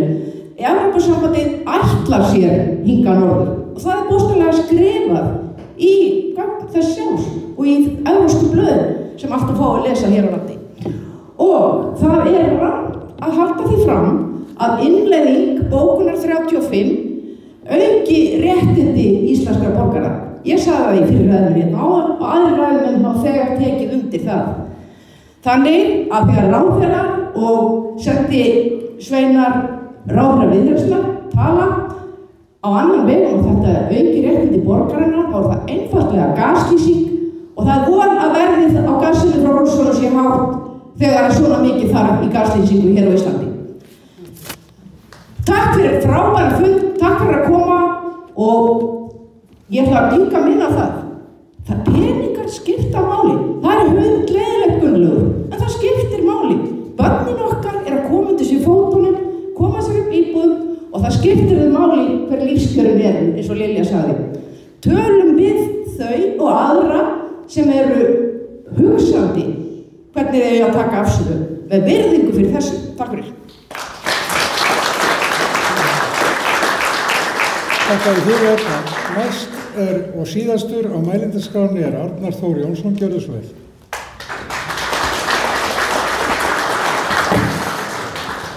Já, góður fundargestir. Ég þakkláttur ykkur öllum fyrir að koma og gefa ykkur tíma. Það munar hvern einasta mann á svona tímum eins og þessum. Það rifjast upp sagan af Grikkjónum 300 og það munar hvern einasta mann. Þegar við farið Berserkjahraunið á Snæfellsnesi, komið í Bjarnarhöfn og við erum með 2 glæsilega fulltrúa þessar ættar, þessar rótgrónu ættar. En ég vil ekki að fundinu ljúkja það sem við nefnum 3. mannin, sem er Bjarni Jónsson, sem stóð einn sem formaður utanríkismálanefndar og stöðvaði málið þegar mest á reyndi, ég held að það hafi verið vorið 21 og ég vil að við gefum honum gott klapp. Vegna þess að það má segja að Bjarni hafi fórnað sínum pólitíska ferli þar að minnsta kosti tímabundið. Margir hafa sagt við mig síðustu ár hvernig nennur þessu, þetta er vonlaust, þú ert að berjast við ofurefli. Ég segi á móti bestu sögurnar af fólki sem bestu ofureflu hefur sigur og ég vil trúa því að Íslendingar geti staðið saman þegar mest á reynir og við getum farið út í þjóðfélagið og vakið okkar fólk til vitundar þau alvarlegu atvik sem að hér eru í uppsiglingu, sem að veri stjórnarfarslegt og stjórnskipulegt stórslys. Vegna þess að það er eitt sem að við höfum allavega lært hérna á fundinum. Það er svo þjónkun sem að viðgengst innan í stjórnkerfin á Íslandi. Og það voru nefnt 2 dæmi hérna áðan. Það er að segja að það hefur verið búið til frumvarp vegna þess að eitthvað fólk í utanríkisráðuneytinu nennti ekki að hlusta á það lengur og vildi ekki hafa þessi bréf á borðinu hjá sér og það rifjaðist upp sagan af samninganefndinni sem fór fyrir hönd Íslands til að semja Icesave og koma tilbaka að við bara nenntum ekki að standa í þessu lengur. Við erum að kjósa þetta fólk til að sinna hagsmunagæslu fyrir okkur og ef þau gera það ekki, þá er okkar hlutverk að sinna henni sjálf. Við eigum að vera menn til þess. Varandi það sem að þjóðfundin sem að Hannes vinur minn nefndi hérna áðan, það hangir uppi á Alþingisveggnum þegar komið inn, munið í gamla inngangnum í Alþingishúsið, málverk af þjóðfundinum, við erum mótmælum allir. Ég hef sagt við sjálfa mig, ef þetta fer í gegnum þingið, þá munu síðari kynslóðir hengja upp vegg þarna á móti, með myndir á veggnum á móti, sem verður ekki Wall of Fame, heldur Wall of Shame, fyrir þá sem að samþyktu þetta frumvarp, vegna þess að þeirra slagorð ver mótmælum ekki.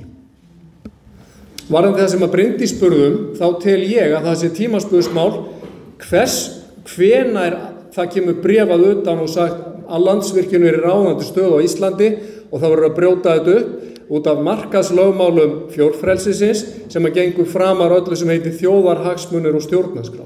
Það verður Landsvirkjun verður brotin upp ef að við verðum áfram inn í þessu. Ég tala nú ekki ef að búið verður að tengja Ísland við meginland Evrópu með kapli sem að getur vel gerst á næstu árum þegar tækninni hefur fleygt nægilega fram og það mun hafi för með sér auðvitað stórhækkað raforkuverð til heimila og fyrirtæki í landinu og þar með stórlega skert lífsgæði fyrir fólkið í landinu. Þetta sannarlega mikið hagsmunamál. Og varðandi það sem að Helgi Magnús spurði að þá megum við ekki láta varpa ryki í augun á okkur þegar fólk hefur þann málflutningi frammi að segja að þetta auki réttind okkar. Það hefur komið fram á fundinum að það eru 1000 skuldbindingar í þessu öllu fólgnar, sennilega 20.000 skuldbindingar fólgnar í þessum 60 til 80.000 blaðsum sem búið að innleiða nú þegar blindandi. Þannig að þetta geysilegt varnar baráttumál fyrir okkur og ég bara þakka ykkur enn og aftur fyrir. Stöndum saman, verjumst og hrindum þess á okkar höndum. Takk fyrir.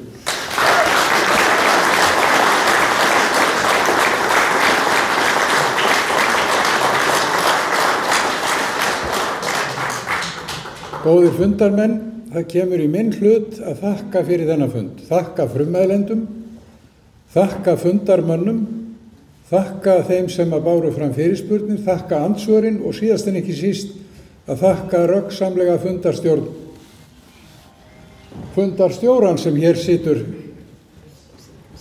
og gætir tímans.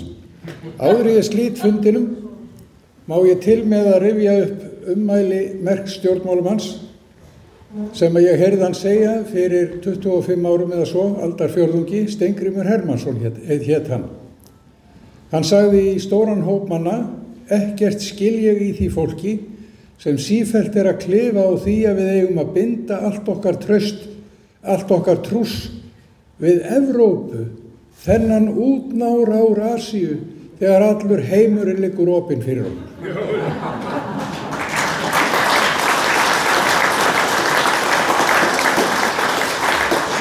Svo man ég eftir orðum merks utanríkisráðherra Íslands sem að sagði setningu sem að ég tregur og seinn að skilja og ég ekki enn farin að skilja það sem hann sagði þegar hann lýsti því yfir að við ættum að ganga í Evrópusambandið, afsala þangað fullveldi okkar til þess að auka við það. Munið eftir þessum ummælum. Ég ekki enn farin að botni þeim. Og það þriðja sem ég langar til að nefna, einkum og sér í lagi út frá umræðunni hér annars vegar hugsjónina, hérna gildu hugsjón mestu verðmæti íslensku þjóðarinnar, sem frelsi hennar og fullveldi, versus þess að menn tala sífellt peningana, sér að Gunnlaugur kom inn á þetta áðan, hagsmunina og hagsbótina af því að vera í vondum félagsskap. Það alveg ljóst að margir menn setjast inn á Alþingi Íslendinga og sitja þar sumir lengur, sumir skemur, en hafa asklok fyrir heiminn. Við erum sannarlega ekki mörg á þessum 105.000 ferkilometrum sem Ísland er. Við eigum það sameiginlegt með annarri Evrópuþjóð sem nú reyndar einnig Asíuþjóð að vera fá í stóru landi, en bæði löndin eiga það sameiginlegt að eiga gríðarleg auðæfi. Og við höfum það fyrir augunum á hverjum einasta degi, núna og höfum haft árum saman, að menn ásælast auðæfi þar sem þau eru og ef að veikleikamerki eru hjá þeim sem að gæta auðæfana, þá safnast vargarnir þar yfir.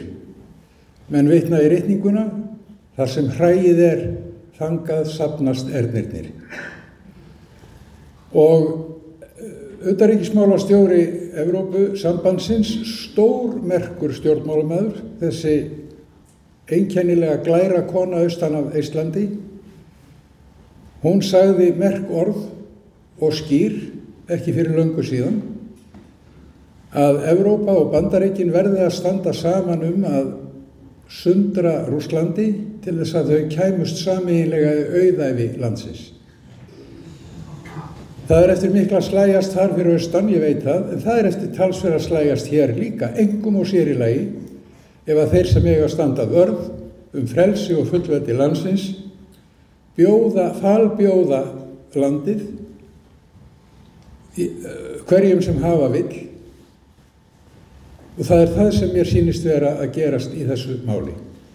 Svo óþarft sem það Jæja, nú ég farin að misnota aðstöðu mína, en ég verð að ítreka þakkir mínar fyrir þennan fund sem ég tel vera stórmerkan og ágætan. Og ég fer héðan bæði glaðari og stórum fróðari heldur ég kom, og ég svo bjartsýnn, svona alveg í blálokin, að mér ekki alveg grunnlaust að ég muni skilja ummæli utanríkisráðherra sem ég nefnt hérna áðan, hans Össurar, með tímanum. Ég þakka fyrir fundinn og segi honum slitið.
Takk fyrir.